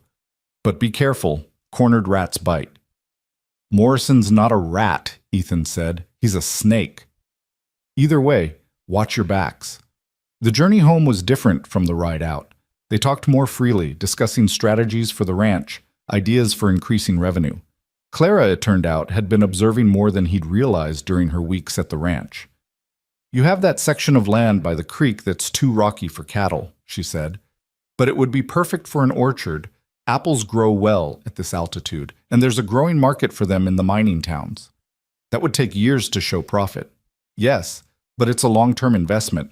Something for Sophie's future. Something for Sophie's future. The phrase implied permanence, a belief that they would all still be together years from now. Ethan found he didn't hate the idea as much as he would have even a week ago. As they neared the ranch, they saw smoke rising from the direction of the house. Too much smoke. Ethan whipped the horses into a run, his heart pounding with sudden fear. Fire was every rancher's nightmare, capable of destroying everything in minutes. But as they crested the final hill, they saw it wasn't the house burning, but a pile of something in the yard. Sophie was standing near it with Molly, both of them covered in soot, but clearly unharmed. "Papa!" Sophie ran to them as they pulled up. Mr. Morrison's men came. They said they were taking inventory for when the ranch becomes his, but Tom and the hands ran them off. Ethan jumped down, pulling Sophie into his arms. "Are you hurt? Is anyone hurt?" "No, but they tried to take Mama's things from the study. Molly and I stopped them, and then Tom came, and there was shouting, and Mr. Morrison said you'd be sorry for crossing him." Clara had climbed down too, and to Ethan's surprise, Sophie reached for her with her free arm. Clara didn't hesitate, joining the embrace, the three of them standing together like the family they weren't quite yet. "What's burning?" Clara asked. "Some old furniture from the barn Mr. Morrison's men broke when Tom made them leave," Molly explained. "Figured it was better to burn it than let it clutter things up." But Ethan saw the truth in Tom's eyes when the foreman approached. Whatever Morrison's men had broken had been deliberate, a warning. "Everyone's all right, boss," Tom said quietly. "But they'll be back. Men like that don't give up easy." "No, they don't." Ethan pulled the letter from his coat. "But neither do we. Tom, I need you to ride to town tomorrow. This gets delivered directly to Morrison's hand. Make sure there are witnesses." Tom grinned, understanding. "With pleasure, boss." That night, dinner felt different. Sophie sat between Ethan and Clara instead of just next to her father, chattering about her adventures defending the house. She'd apparently wielded a fire poker while Molly threatened Morrison's men with her cast-iron skillet. "We were very brave," Sophie announced. "Weren't we, Miss Clara?" "You were," Clara agreed, "though I wasn't here for the battle." "But you stood up to Mr. Morrison before, Papa told me. You used big words and made him turn red like a tomato." "Did he now?" Clara glanced at Ethan, who suddenly found his potatoes very interesting. "He said you were magnificent." Sophie sounded out the word carefully. "What does that mean?" "It means impressive," Clara explained, her cheeks pink. "Then you were magnificent, and today Molly and I were magnificent too." "Indeed you were," Ethan agreed, ruffling his daughter's hair. "My magnificent defenders."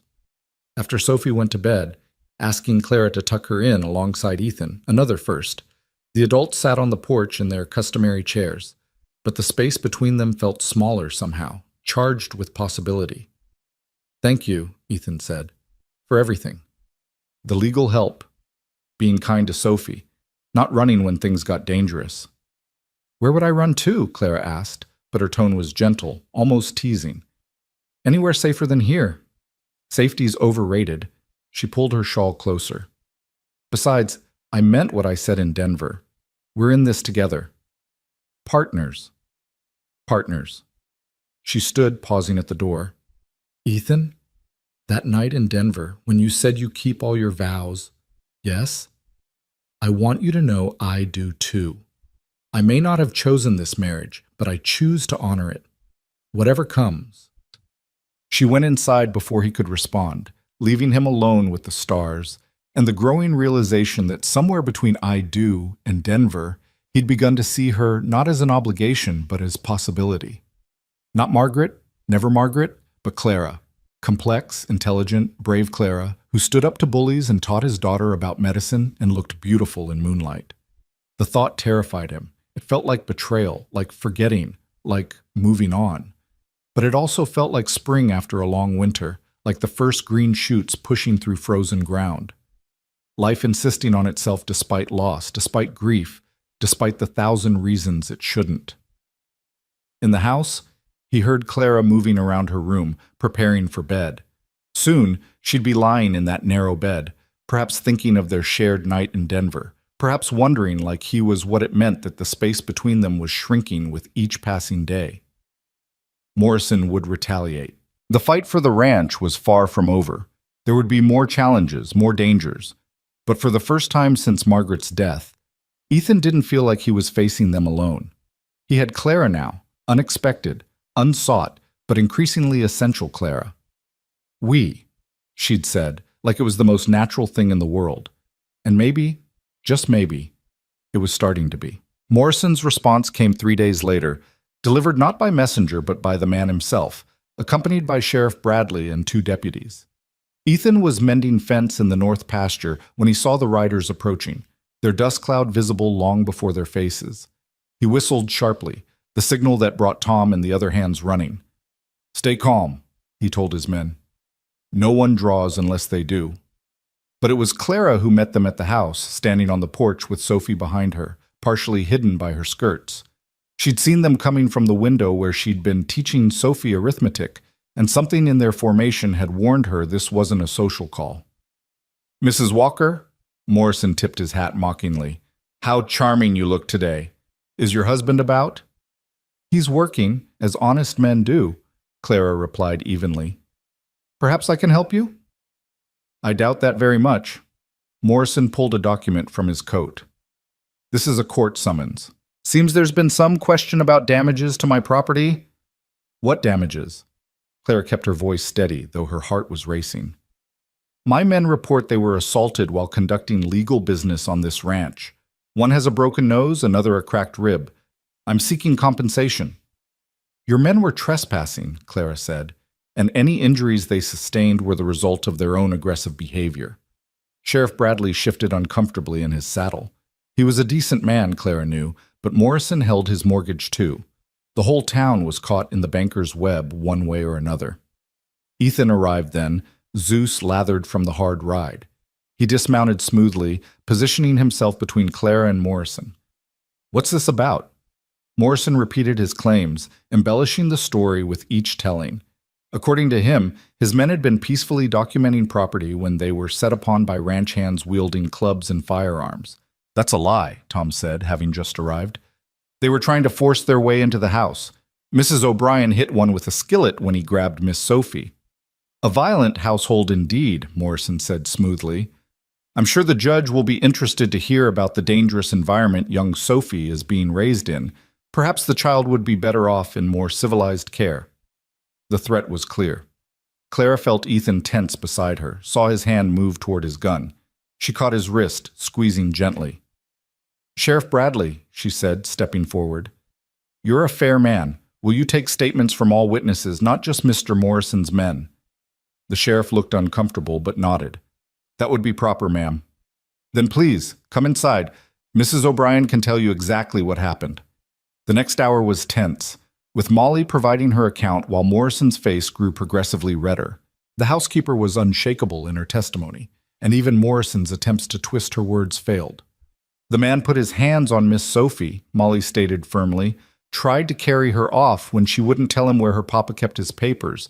Any mother would have done what I did, and what Mrs. Walker would have done if she'd been here." "She's not the child's mother," Morrison snapped. "She is now," Sophie piped up, surprising everyone. "Papa married her, so she's my mother now. Maybe not my first mother, but my now mother." Clara's eyes filled with tears. She quickly blinked away. Ethan's hand found hers, squeezing briefly in acknowledgement of the moment. Sheriff Bradley closed his notebook. "Seems to me this was a misunderstanding that got out of hand. No charges will be filed on either side." Morrison's face purpled. "This is outrageous. I demand—" "You demand nothing on my ranch," Ethan said quietly, dangerously. "You've had your investigation, Sheriff. Now I'll thank you all to leave." Morrison leaned forward in his saddle. "You have 30 days, Walker. 30 days to pay in full, or I'll take this ranch piece by piece. and your little lawyer friend in Denver can't help you with that. After they left, Clara found herself shaking. Ethan guided her to a chair, pressing a glass of whiskey into her hands. Drink, he ordered gently. I don't usually eat. Today you do. The liquor burned, but it stopped the trembling. Sophie climbed into her lap, something she'd never done before, and Clara held her close. Did I do good? Sophie whispered. Calling you my now mother? You did perfect, sweetheart, Clara whispered back, kissing the top of her head. That evening, after Sophie was asleep, Ethan found Clara in the study going through ledgers by lamplight. She'd taken to working there in the evenings, and he no longer felt the sharp pain of seeing someone else in Margaret's space. What are you doing? Looking for money, she said bluntly. We need $3,000 in 30 days, or we need to find legal grounds to stop him. 3,000 might as well be 3 million. Not necessarily. She showed him her calculations. If we sold off some cattle now, even at reduced prices, that's 800. The horses you've been training could bring 500 if we found the right buyer. There's timber on the eastern section we could sell logging rights to. That would destroy the watershed.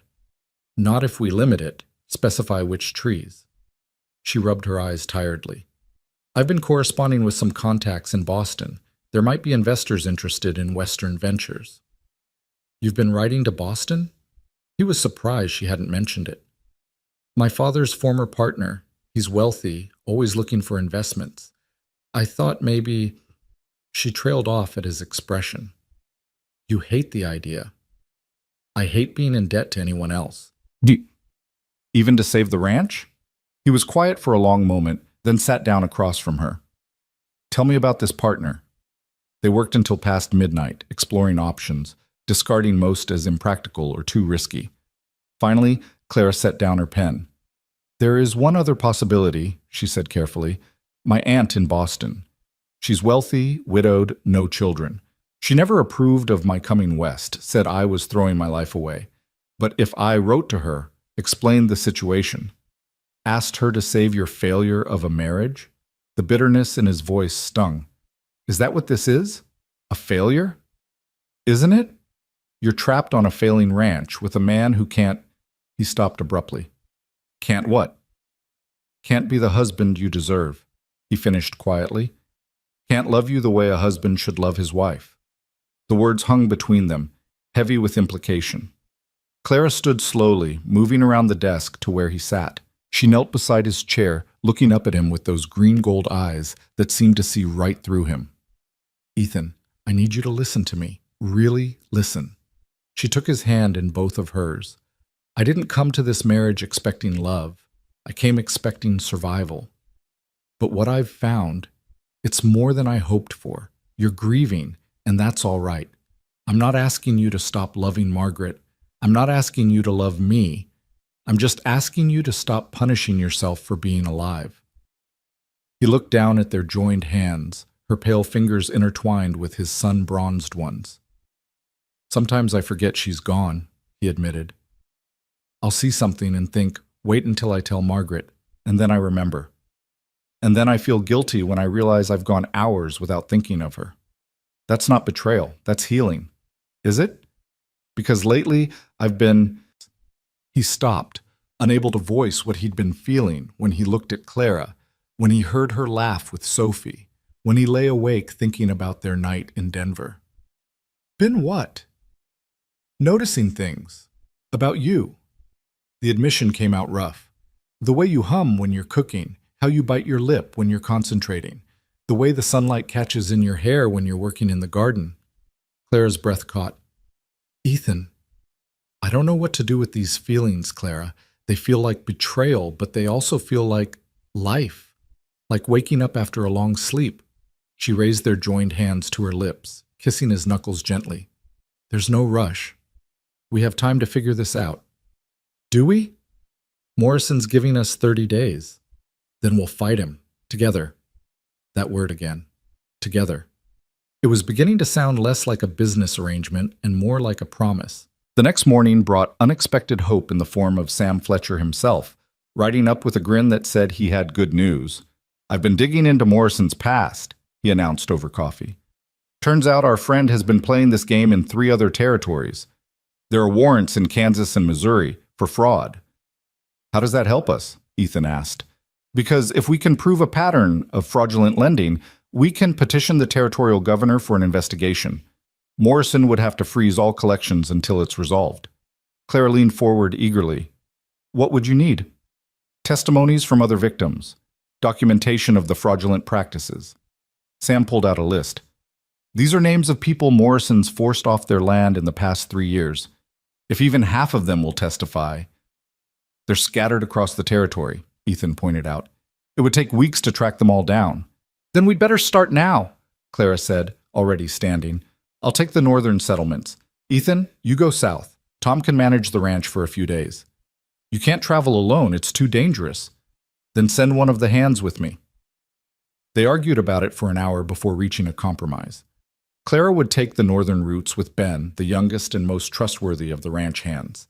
Ethan would go south alone, covering more ground on horseback. They'd meet back in 5 days with whatever testimonies they could gather. Be careful, Ethan said as Clara prepared to leave. They stood by the wagon, Ben already in the driver's seat trying not to obviously eavesdrop. You too. She hesitated, then rose on her toes to kiss his cheek. Come back safe. He caught her waist as she pulled away, holding her in place. Clara, when this is over, we'll talk, she promised, about everything. The next 5 days were the longest of Clara's life. She and Ben traveled from homestead to homestead, collecting stories of Morrison's cruelty. The Hendersons, forced to sell their farm for a quarter of its value. The Millers, who'd lost everything when Morrison changed their interest rate without notice. The Johnsons, whose daughter had been forced to work in Morrison's house to pay off a debt that never seemed to shrink. Each story made Clara angrier, more determined. She documented everything meticulously, had each person sign their statement, gathered whatever papers they'd kept.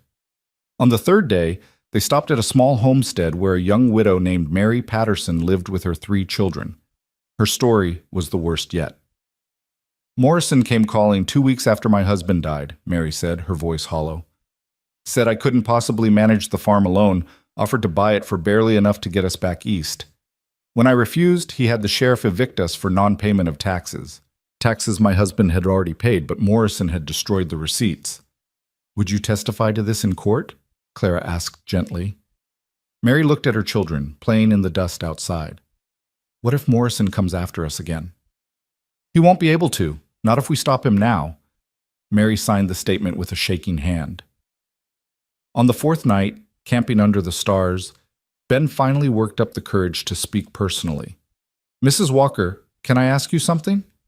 Of course, Ben. Do you love him? Mr. Walker, I mean. Clara was quiet for a long moment, contemplating the fire. I think I'm beginning to, she admitted. Is it that obvious?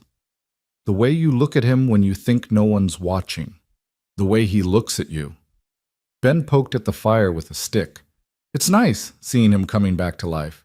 We all worried after Mrs. Margaret died, thought we might lose him too, just in a different way. He loved her very much. He did. But that doesn't mean he can't love again. Mrs. Margaret would have wanted him to be happy. She was like that, always thinking of others first. When Clara returned to the ranch on the 5th day, she had 15 signed testimonies and a stack of supporting documents. But her triumph was short-lived. The house was too quiet. Sophie sitting on the porch with red-rimmed eyes. What's wrong, sweetheart? Papa's not back yet. He was supposed to be back yesterday. Clara's blood ran cold. Tom! The foreman came running. We were about to send out a search party, ma'am. His horse came back this morning without him. Saddle my horse, Clara ordered, and 3 others. We're leaving now. Ma'am, it could be dangerous. My husband is out there somewhere, possibly hurt. We're going. They found him 5 miles from the southern boundary, unconscious by a creek bed with a bullet wound in his shoulder. His gun was missing, his boots gone, but he was alive. Ethan! Clara dropped to her knees beside him, checking his pulse. Weak but steady. The wound was at least a day old, already showing signs of infection. We need to get him home, Tom said. Fast. They improvised a travois, Clara riding beside it to keep Ethan stable. He drifted in and out of consciousness, mumbling incoherently. Once he called for Margaret. Once he called for Clara. She held his hand through both. Back at the ranch, Clara took charge. She'd helped her father with gunshot wounds before, knew what needed to be done. The bullet had to come out, the wound cleaned and stitched. "Should we get the doctor from town?" Molly asked anxiously. "No time, the infection's spreading." Clara rolled up her sleeves. "I need boiling water, clean cloths, whiskey, and my sewing kit, and laudanum if we have any." They had a small amount of laudanum, enough to dull the pain but not enough to knock Ethan out completely. He groaned as Clara probed for the bullet, his hand crushing hers. "I'm sorry," she whispered. "I'm so sorry, but I have to get it out." "Clara?" His eyes focused on her briefly. "Don't let me die. Sophie needs—" "You're not dying," she said firmly. "Not on my watch." It took an hour to remove the bullet and clean the wound properly. By the end, Clara was shaking with exhaustion and stress, but the bleeding had stopped and Ethan was sleeping more peacefully.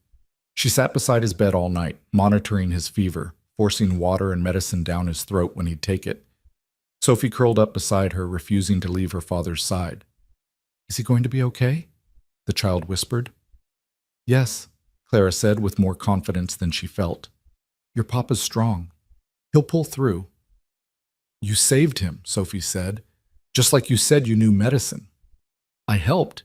He's saving himself by fighting." Sophie was quiet for a moment, then said, "I'm glad you're here. I didn't want to be at first, but now I'm glad." Clara pulled the girl closer, kissing the top of her head. "I'm glad too, sweetheart." Ethan's fever broke near dawn. His eyes opened, clear and focused, finding Clara immediately. "You look terrible," he rasped. "You look worse," she retorted, weak with relief. "What happened?" "Someone shot you. Your horse came home without you." He frowned, trying to remember. "Morrison's men.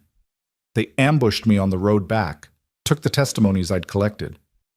Clara's heart sank, but she kept her voice steady. "It doesn't matter. You're alive. That's what matters." "Does it? Without those testimonies?" "We have others. I collected 15 statements, all documented. Sam can work with those." Ethan tried to sit up, winced, and fell back. "You went alone?" "With Ben. And before you start lecturing me about safety, perhaps we should discuss you riding alone through hostile territory." "That's different." "How?" "Because you're—" He stopped, seeming to realize what he'd been about to say wouldn't go over well. "I'm what? Your wife? Your partner? Or just a woman who shouldn't be taking the same risks you do?" "All of those things," he admitted. "And someone I care about. Someone I don't want to lose." The admission hung between them, more intimate than any physical touch. Clara felt tears prick her eyes. "You care about me?" "Somehow, despite my best efforts not to, yes." He reached out with his good arm, cupping her face. "These past 5 days, not knowing if you were safe, then lying in that creek thinking I might die without telling you. Clara, I don't know if I can love you the way I loved Margaret, but I do know that what I feel for you is real and growing stronger every day." "I'm not asking you to love me the way you loved her," Clara said softly. "That was first love, young love. We're different people, older, with scars and losses. What we might have together would be different too, not less, just different." He pulled her down until their foreheads touched. "When did you become so wise?" "Somewhere between fighting off bankers and pulling bullets out of stubborn ranchers." He laughed, then winced as it pulled his stitches. "Don't make me laugh. Don't make me shoot you myself for scaring me like that." Sophie stirred beside them, waking to find her father conscious. "Papa!" She threw herself at him, and Clara had to catch her to prevent her from hitting his wound. "Gentle, sweetheart. Your papa's hurt." "But he's okay. He's going to be okay." "Yes," Ethan said, kissing his daughter's forehead. "Thanks to Clara." Sophie looked between them, something shifting in her young face. "Are you going to kiss her too?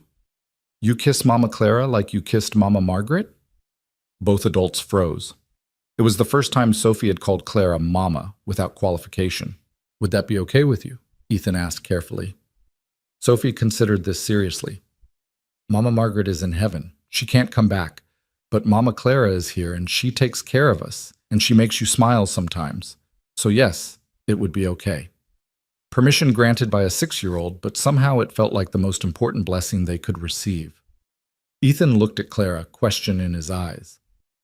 "Not until you're healed," she said, but she was smiling. "I don't want to hurt you." "Too late," he said softly. "You already have, in the best possible way." Over the next week, as Ethan recovered, something shifted in the household. The careful distance between husband and wife began to close. Clara still kept her own room, but she spent her evenings in Ethan's as he healed, reading aloud while Sophie played on the floor. They talked about everything and nothing: books, dreams, plans for the ranch, memories both bitter and sweet. Morrison stayed quiet, too quiet. Sam sent word that he'd filed the testimonies with the territorial court, but it would take time for a response, time they didn't have, with the 30-day deadline approaching. "We need a backup plan," Clara said one evening, "if the legal challenge doesn't work in time." "I won't let you write to your aunt," Ethan said firmly, "not to beg for money for my failures. Our failures, if they are failures, and it's not begging, it's seeking investment." "Clara, no, listen. I've been thinking, what if we didn't ask for charity but offered a genuine investment opportunity? The timber rights, mineral rights, even a partnership in the cattle operation. Your pride doesn't have to be the death of this ranch." He was quiet for a long moment. "You'd do that? Bring your family into this mess?" "You're my family now," she said simply. "You and Sophie. This ranch. This is my life now, Ethan. I choose it. I choose you." He caught her hand, bringing it to his lips. "I don't deserve you, Irv." "Probably not," she agreed with a small smile. "But you're stuck with me anyway." That night she wrote 2 letters. One to her aunt in Boston, laying out a business proposition with clear terms and potential returns. The other to her father's former partner, making a similar offer. She didn't tell Ethan about the second letter, not wanting to get his hopes up. 3 days before the deadline, both responses arrived on the same day. Her aunt's refusal was curt and disapproving. The partner's acceptance was enthusiastic, with a bank draft for $4,000 and a proposal for an ongoing business relationship. Claire's hands shook as she carried the letter to Ethan, who was finally up and moving around, though still weak. "Read this," she said. He did, his eyes widening. "Clara, it's our ranch saved. It's Sophie's future secured. It's Morrison defeated. It's a miracle. It's my dowry," she corrected, "finally being put to good use." "Your what?" She smiled at his confusion. "You didn't think the daughter of a Boston doctor came west without any resources, did you?" "I've been in contact with my father's partner about accessing my inheritance. This just gave me a reason to claim it." "You've had money this whole time?"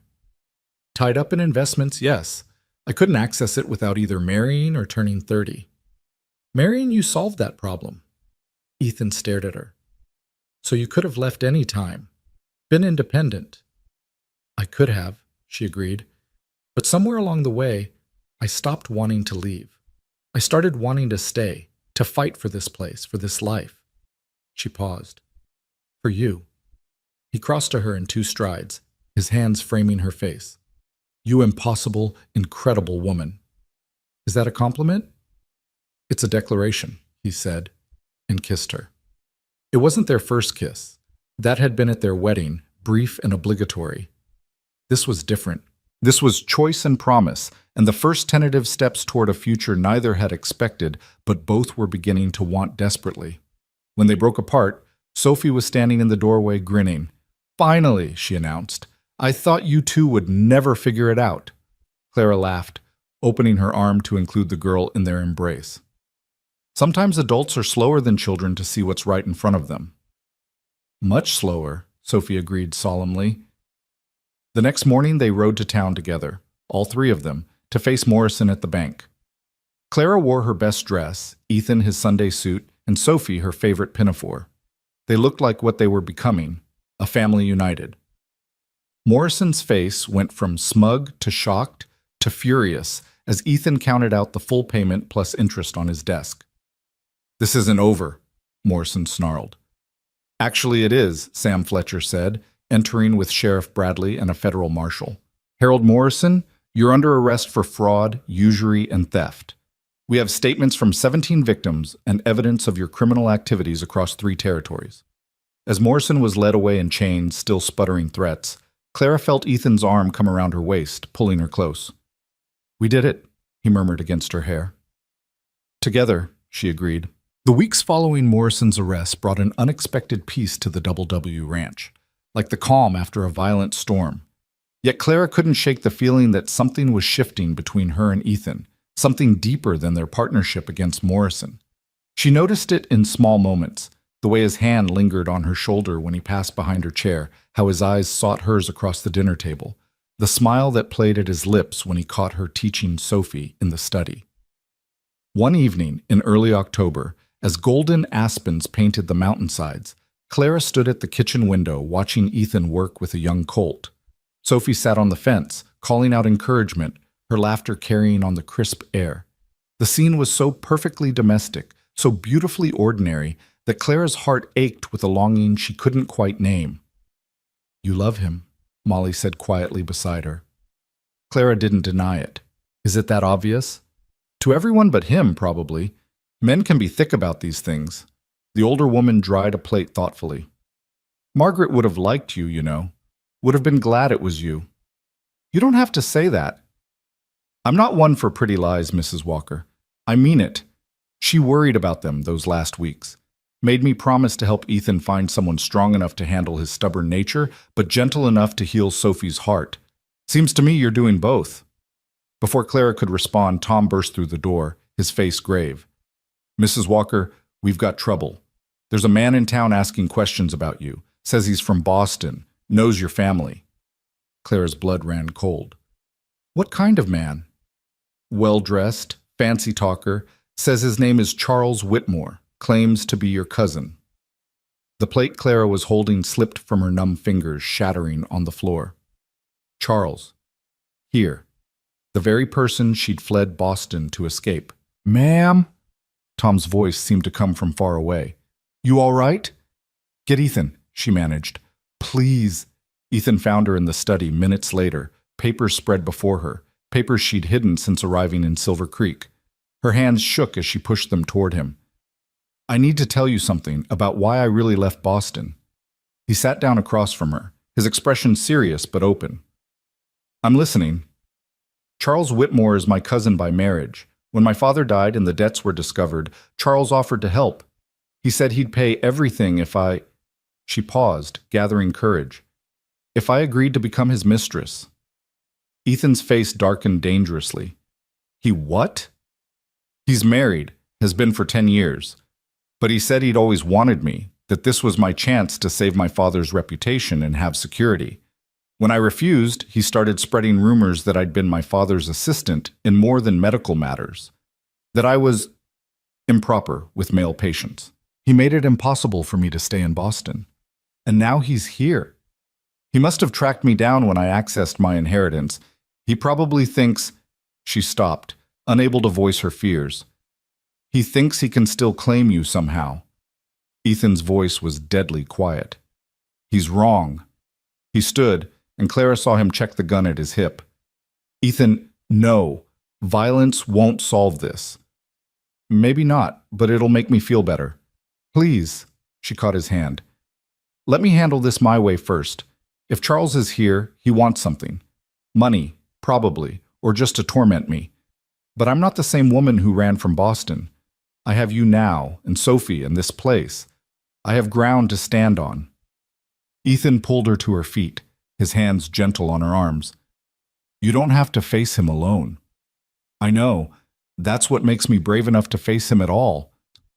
Charles arrived at the ranch the next afternoon in a hired carriage, dressed in a black suit that probably cost more than most ranch hands made in a year.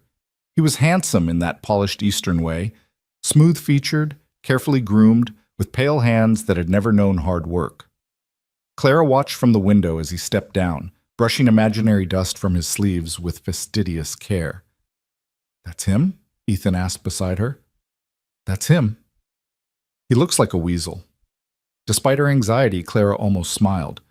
"He rather does, doesn't he?" They met him on the porch. Ethan slightly behind Clara but unmistakably present, his hand resting casually on his gun belt. Charles's eyes flicked between them, taking in Ethan's protective stance, Clara's simple but neat appearance, the ranch spreading behind them. "Clara, my dear," Charles said, removing his hat with a flourish. "How rustic you've become." "Charles." She didn't invite him in. "Why are you here? Is that any way to greet family? After I've come all this way to check on your welfare?" His smile was oil slick. "When I heard you'd married so suddenly, so soon after arriving here, I was concerned. Such haste suggests desperation, doesn't it?" "Or love," Ethan said quietly, stepping forward. "You must be the cousin Clara's mentioned, the married one who propositioned her." Charles's face flushed. "I don't believe we've been introduced." "Ethan Walker, Clara's husband, the real kind with vows before God and everything, not the back alley arrangement you had in mind." "How dare you? How dare I?" Ethan's voice dropped dangerously. "You drove my wife from her home with lies and slander because she wouldn't warm your bed. I'd say I'm being remarkably civil, considering." Charles's composure cracked slightly. "Clara, surely we can discuss this privately. Family business and all." "We have no business, Charles. Whatever you came for, the answer is no." "Not even to protect your father's reputation?" Charles pulled out a leather folder. "I have letters here, documents that could be interpreted in very unfortunate ways. Your father's medical practice involved some controversial treatments, especially regarding female hysteria. It would be such a shame if certain interpretations reached the newspapers." Clara felt sick, but before she could respond, Sophie appeared in the doorway. "Mama Clara, is everything okay?"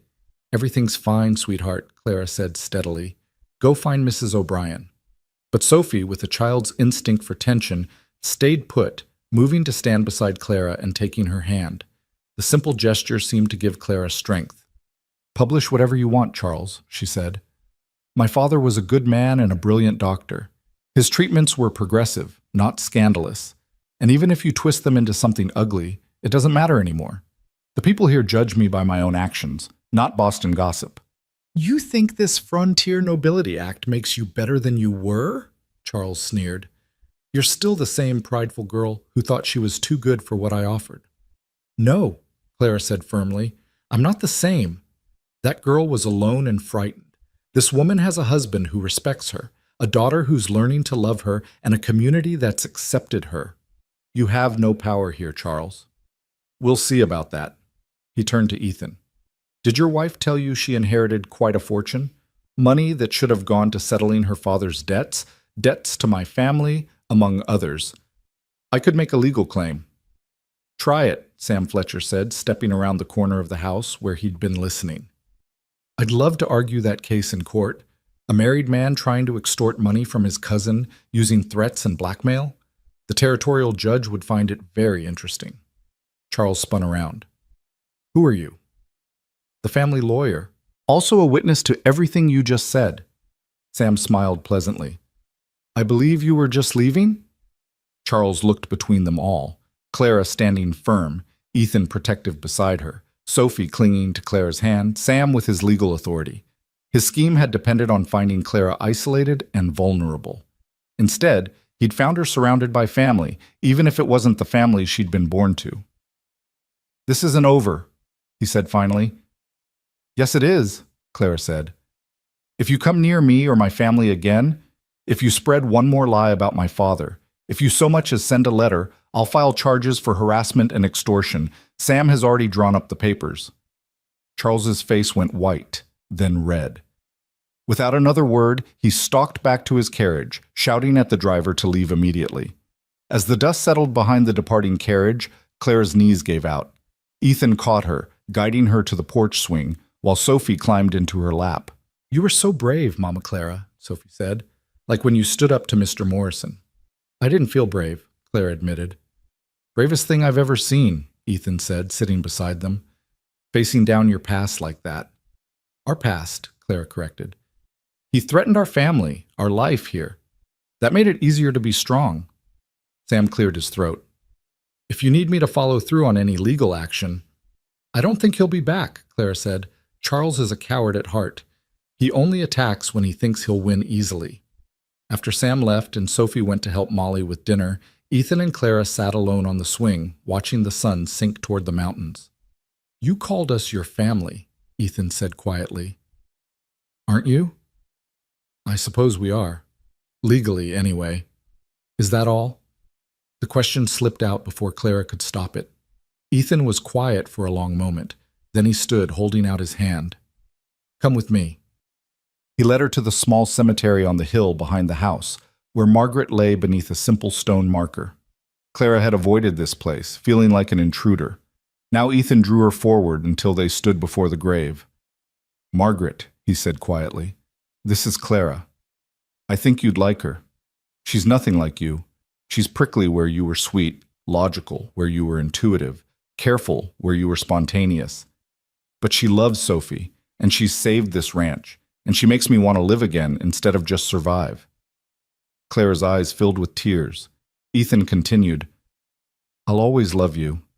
You were my first everything, first love, first loss, first lesson that hearts can hold more than one truth at a time.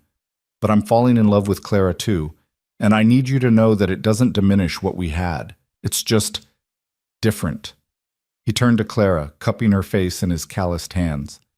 "I love you, Clara Whitmore Walker. Not instead of Margaret, but alongside her memory. Not as a replacement, but as yourself. Can that be enough?" Clara was crying openly now. "It's everything," she whispered. He kissed her then, there in the cemetery with the ghosts of the past as witnesses, and it felt like benediction and beginning all at once. When they broke apart, a red-tailed hawk circled overhead, crying once before disappearing into the sunset. Margaret loved hawks, Ethan said softly, said they were freedom itself. They walked back to the house hand in hand, finding Sophie and Molly setting the table for dinner. It looked so normal, so domestic, but Clara saw it with new eyes. This wasn't just a house she was staying in or a child she was caring for. This was home. This was family. This was hers. That night, after Sophie was asleep, Clara found herself standing in the hallway between her room and Ethan's. They'd kissed goodnight at her door, sweet and lingering, but she sensed his hesitation to push for more. "Clara?" His door opened, and he stood there in his nightshirt and trousers, obviously unable to sleep either. "I don't want to be alone tonight," she admitted. "Not after everything. Would that be all right?" He held out his hand in answer, drawing her into his room. Their room now, she supposed. The bed where he'd grieved alone for so many months suddenly seemed like a place of possibility rather than sorrow. They lay facing each other in the moonlight, not touching at first, just looking. Clara saw the silver threading through his dark hair, the lines that grief and weather had carved around his eyes, the scar on his chin from some long-ago accident. He wasn't handsome in Charles's polished way, but he was real and solid in hers. "I'm scared," she admitted. "Of what?" "Of being happy. Of believing this is real. Of losing it all." He reached out, tracing her cheekbone with one finger. "I can't promise nothing bad will ever happen, but I can promise to face it with you. Together." "Together," she echoed, and closed the distance between them. Their coming together was gentle and tentative, two people who'd been broken learning to be whole again. Ethan was patient, reverent, treating her body like something precious. Clara had expected to feel like a substitute, but instead she felt cherished for exactly who she was. Afterward, they lay entwined, Clara's head on Ethan's chest, listening to his heartbeat. "I didn't think I'd ever have this again," he murmured into her hair. "Have what?" "Peace, contentment, hope for tomorrow." He pressed a kiss to her forehead. "Love." They talked through the night, sharing stories they'd held back before. Clara told him about growing up as a doctor's daughter, the joy of learning medicine, the patients she'd helped save. Ethan shared memories of his childhood on a small farm in Ohio, his decision to come west, meeting Margaret at a barn dance, and knowing within minutes she was the one. "Do you believe in fate?" Clara asked as dawn approached. "I didn't. Thought life was just random chance and choice. But now..." He pulled her closer. "What are the odds that Morrison's schemes would bring together two broken people who happened to be exactly what each other needed? When you put it that way, it does seem unlikely." Or inevitable. Maybe Margaret and your father are up there somewhere, conspiring. Clara smiled at the thought. My father would have liked you, would have appreciated your honesty and your work ethic. And Margaret would have admired your strength and intelligence. They fell silent as the room lightened, comfortable in their closeness. Then Sophie's voice called from downstairs. Papa? Mama Clara? Breakfast. I suppose we should get up, Clara said, though she made no move to leave his arms. In a minute, Ethan said, kissing her again. Let me be selfish for just another minute. But it was several minutes before they rose, dressed, and went down to face the day as what they'd finally become. Truly husband and wife. The next months passed in a blur of happiness Clara had never expected to find. The ranch prospered with the investment money, allowing them to expand the herd and start the orchard Clara had envisioned. Sophie began calling her mama without qualification, and Clara taught her reading, writing, arithmetic, and basic medicine with equal enthusiasm. The first test of their new happiness came in November when Clara realized she was pregnant. She'd suspected for weeks but hadn't wanted to say anything until she was certain. The morning she finally told Ethan, his reaction wasn't what she expected. He went completely still, the color draining from his face. Pregnant? Yes. Due in late spring, I think. She touched his arm. Ethan, what's wrong? Margaret died in childbirth, he said hoarsely. She bled, and nothing I did could stop it. Clara, I can't lose you too. She pulled him into her arms, holding him as he shook. You won't. I won't let that happen. You can't promise that. No, she admitted, but I know more about childbirth than most. I assisted my father with dozens of deliveries. I know the danger signs, what to watch for, and we'll get the best midwife in the territory when the time comes. I'm scared, he admitted against her shoulder. So am I, but we're stronger together than apart, remember? They didn't tell Sophie immediately, wanting to be sure the pregnancy would continue, but children have ways of knowing things, and by December, Sophie was asking pointed questions about why Mama Clara was tired all the time and couldn't stand the smell of bacon. Are you sick? Sophie asked one morning, finding Clara bent over the wash basin. Not exactly sick, Clara managed. Sophie's eyes went wide. Are you going to have a baby? Clara and Ethan exchanged glances. How did you know that? Ethan asked. Tommy's mama was like this before his little sister came. She said it was called morning sickness, but that was silly because it happened all day. Yes, Clara said carefully. There's going to be a baby in the spring. Sophie was quiet for a long moment, and Clara's heart sank. Of course the child would feel threatened. She'd already lost one mother, now she might feel like she was losing her place in this new family. Will you still love me? Sophie asked in a small voice. When you have your own baby? Clara knelt awkwardly, pulling Sophie close. Oh, sweetheart, you are my own. You're my daughter in every way that matters. This baby will be your brother or sister, but you'll always be my first child, the one who taught me how to be a mother. Really? Really. And you know what? This baby is going to need a big sister to teach them everything. How to gather eggs without getting pecked, how to ride a horse, how to be brave. Do you think you could do that? Sophie straightened, responsibility settling on her small shoulders. I could do that. I'd be a good big sister. The best, Ethan agreed, pulling them both into his embrace. As winter settled over the ranch, Clara's pregnancy progressed normally despite Ethan's constant worry. He watched her like a hawk, insisting she rest more, eat more, avoid any strain. It was both touching and occasionally infuriating. I'm pregnant, not made of glass, she told him one January morning when he tried to prevent her from carrying a bucket of water. Humor me, he said, taking the bucket. I need to feel like I'm doing something to keep you safe. She softened, understanding his fear. I'm being careful. I promise. The real surprise came in February when Sam Fletcher visited with unexpected news. Charles Whitmore is dead, he announced without preamble. Clara sank into a chair. How? Shot by a husband who found him in a compromising position with his wife. Apparently your cousin had a habit of pursuing women who couldn't easily refuse him. This time he chose wrong. Clara felt nothing. Or perhaps too many things to sort out. Relief, certainly. A touch of sorrow for the waste of a life. But mostly, she felt free. The last tie to her old life, the last threat to her new happiness, was gone. "There's more," Sam continued. "He never changed his will after his wife left him last year. You're named as a beneficiary, a substantial sum, actually. Guilt money, I'd guess, for what he did to your father's reputation." "I don't want it," Clara said immediately. "Think about it," Sam urged. "It could secure your children's education, expand the ranch further. Don't let pride prevent you from taking what could benefit your family." After Sam left, Clara and Ethan discussed it late into the night. Finally, Clara decided to accept the inheritance but put it entirely toward the community, building a proper schoolhouse, establishing a lending library, creating a fund for families hit by hardship. "Turn his selfishness into something good," she said. "That's the best revenge." March brought unexpected snowstorms and the news that Clara was carrying twins.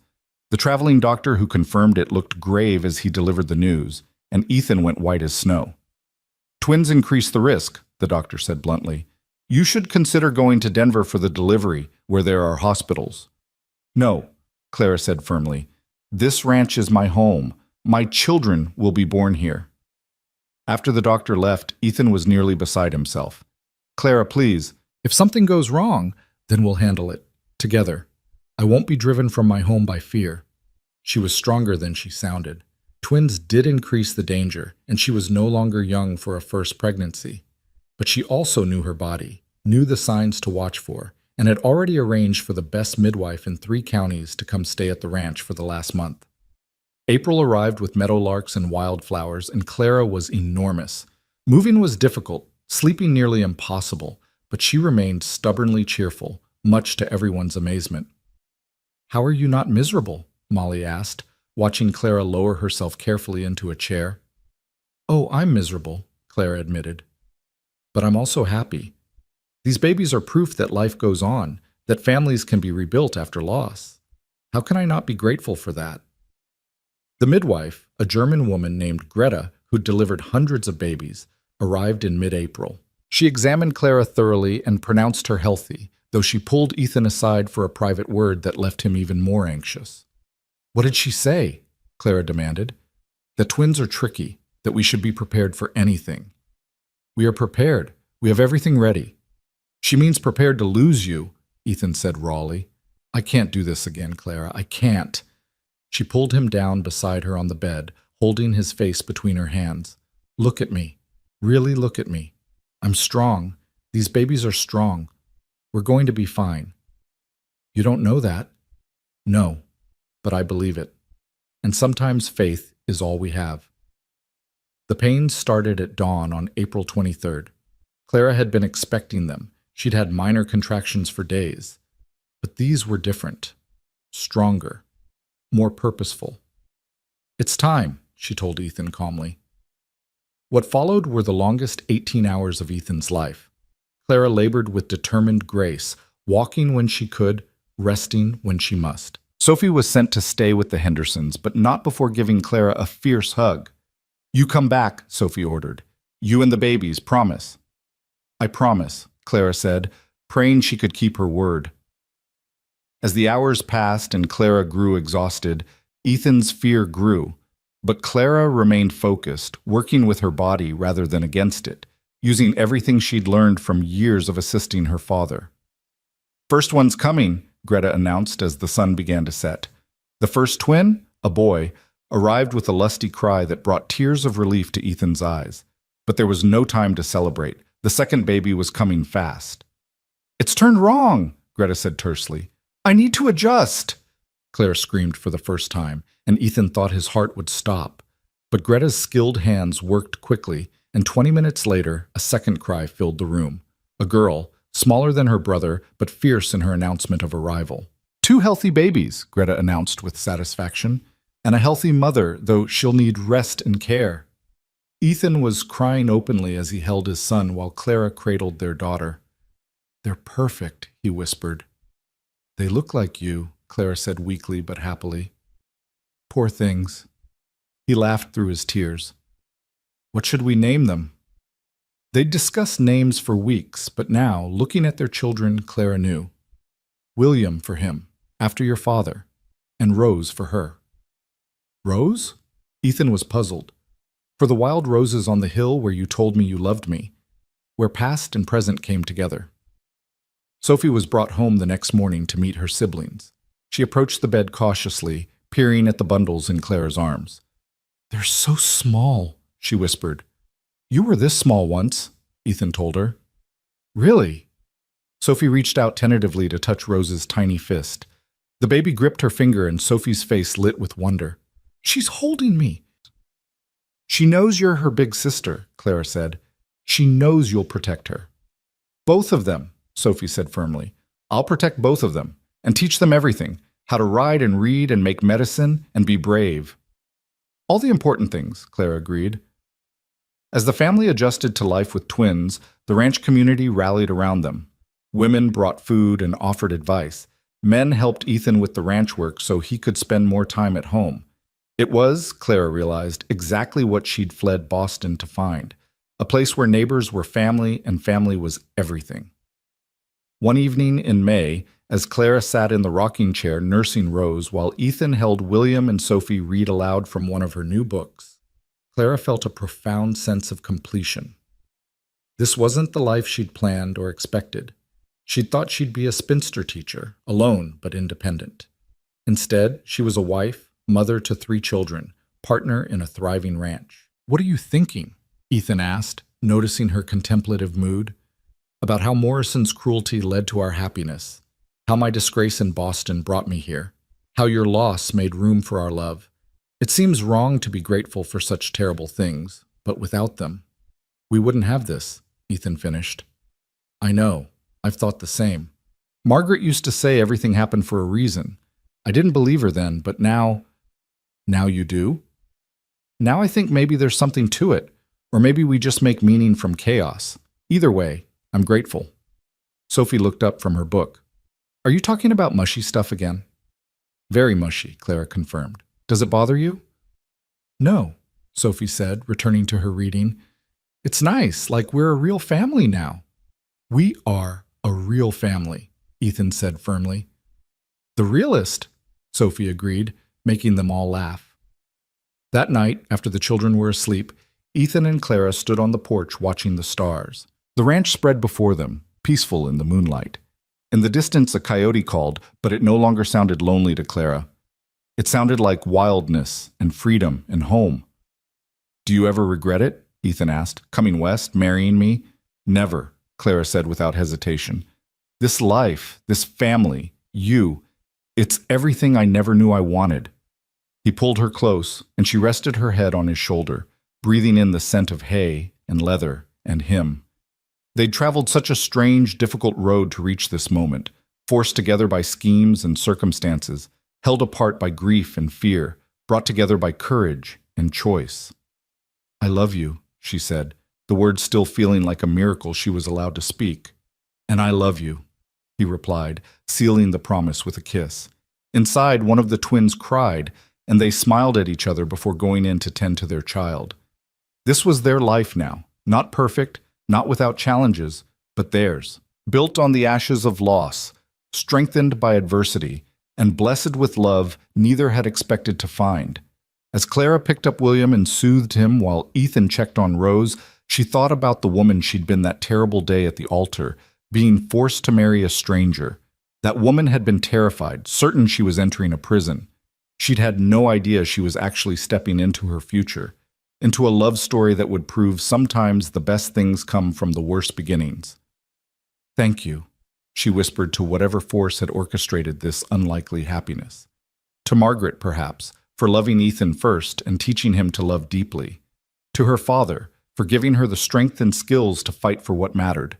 To Morrison, ironically, for forcing 2 stubborn hearts together. And to Ethan, for choosing to let love grow again despite his fear. The baby settled, and Clara returned him to his cradle. Across the room, Ethan had Rose against his shoulder, swaying gently and humming a lullaby Clara recognized, one Margaret had probably sung to Sophie. But it didn't hurt to hear it. This wasn't about replacing or forgetting. It was about continuing, about love being big enough to hold past and present, memory and hope, loss and joy. "Come to bed," Ethan said softly. "Tomorrow we'll be here soon enough." She took his offered hand, and together they walked to their room, leaving the door cracked so they could hear if the children needed them. As they settled into bed, Clara pressed close to Ethan's warmth, marveling at how natural this felt now. "Tell me something," she said into the darkness. "What?" "If you could go back, knowing everything, would you still marry me that day?" He was quiet for a moment, then turned to face her in the moonlight. "I'd marry you sooner. I'd waste less time fighting it. I'd tell Morrison thank you instead of cursing him." He traced her face with gentle fingers. "Would you?" "Yes," she said simply. 1,000 times yes." They kissed, soft and sweet, a promise renewed. Outside, the wind picked